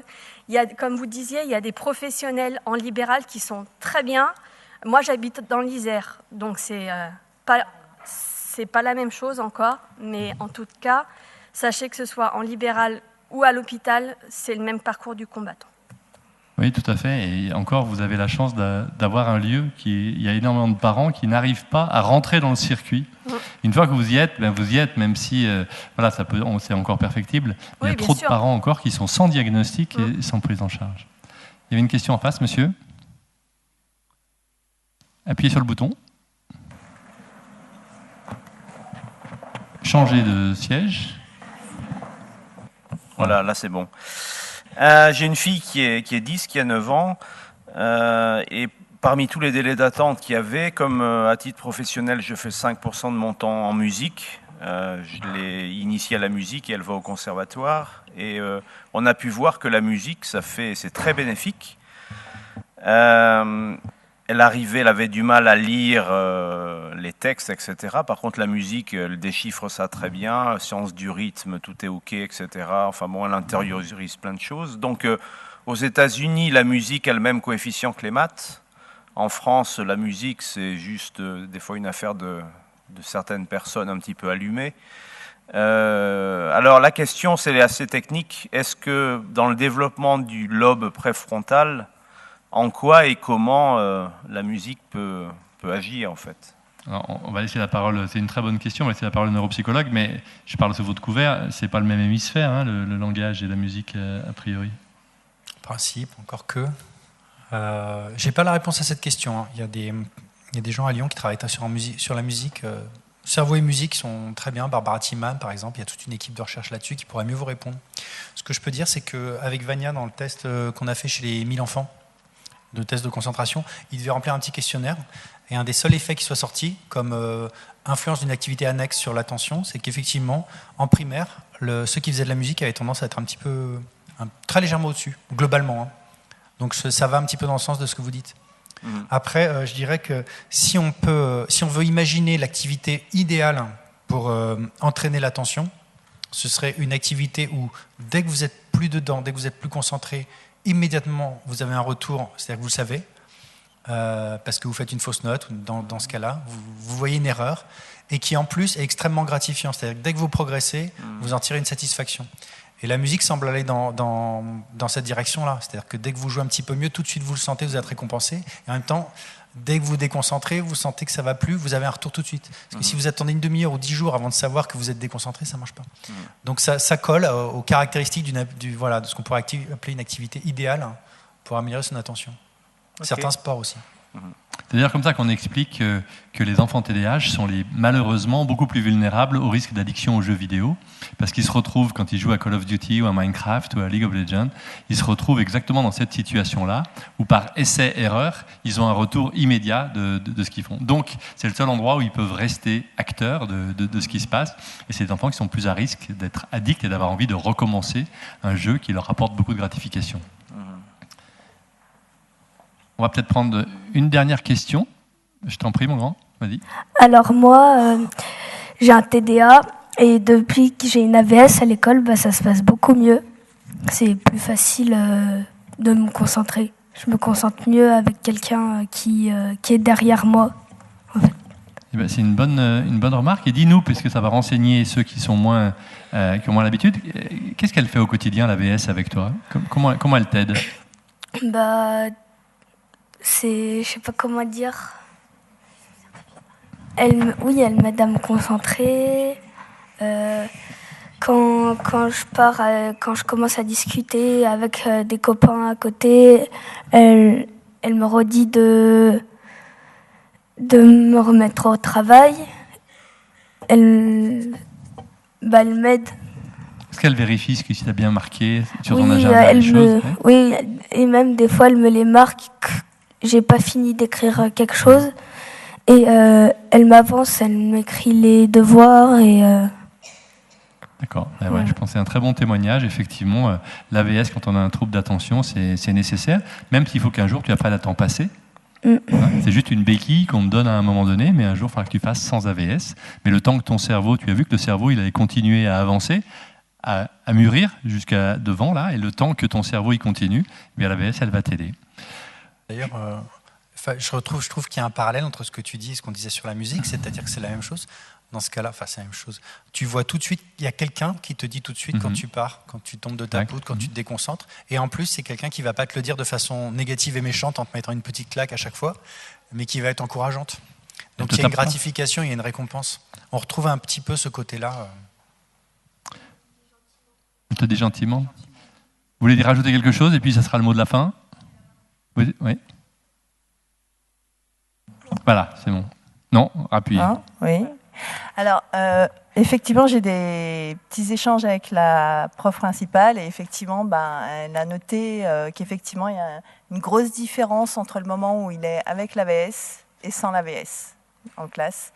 Donc c'est encore, il l'a que depuis cette année et c'est vrai que ça s'est mis en place depuis le début de l'année, elle est mutualisée, donc il ne l'a pas tout le temps. Et les moments où il ne l'a pas, effectivement, c'est plus compliqué. Il frise les punitions parce que ça bavarde, parce que ça se disperse. Voilà. Et du coup, ça le réconcilie avec l'enseignante et la prof principale quand il y a l'AVS parce qu'elle n'est pas obligée de se suroccuper de lui. Voilà, ils ont 2 Mathéo. Ouais. Bon, on remercie nos 2 intervenants. Vraiment, c'était très intéressant. Merci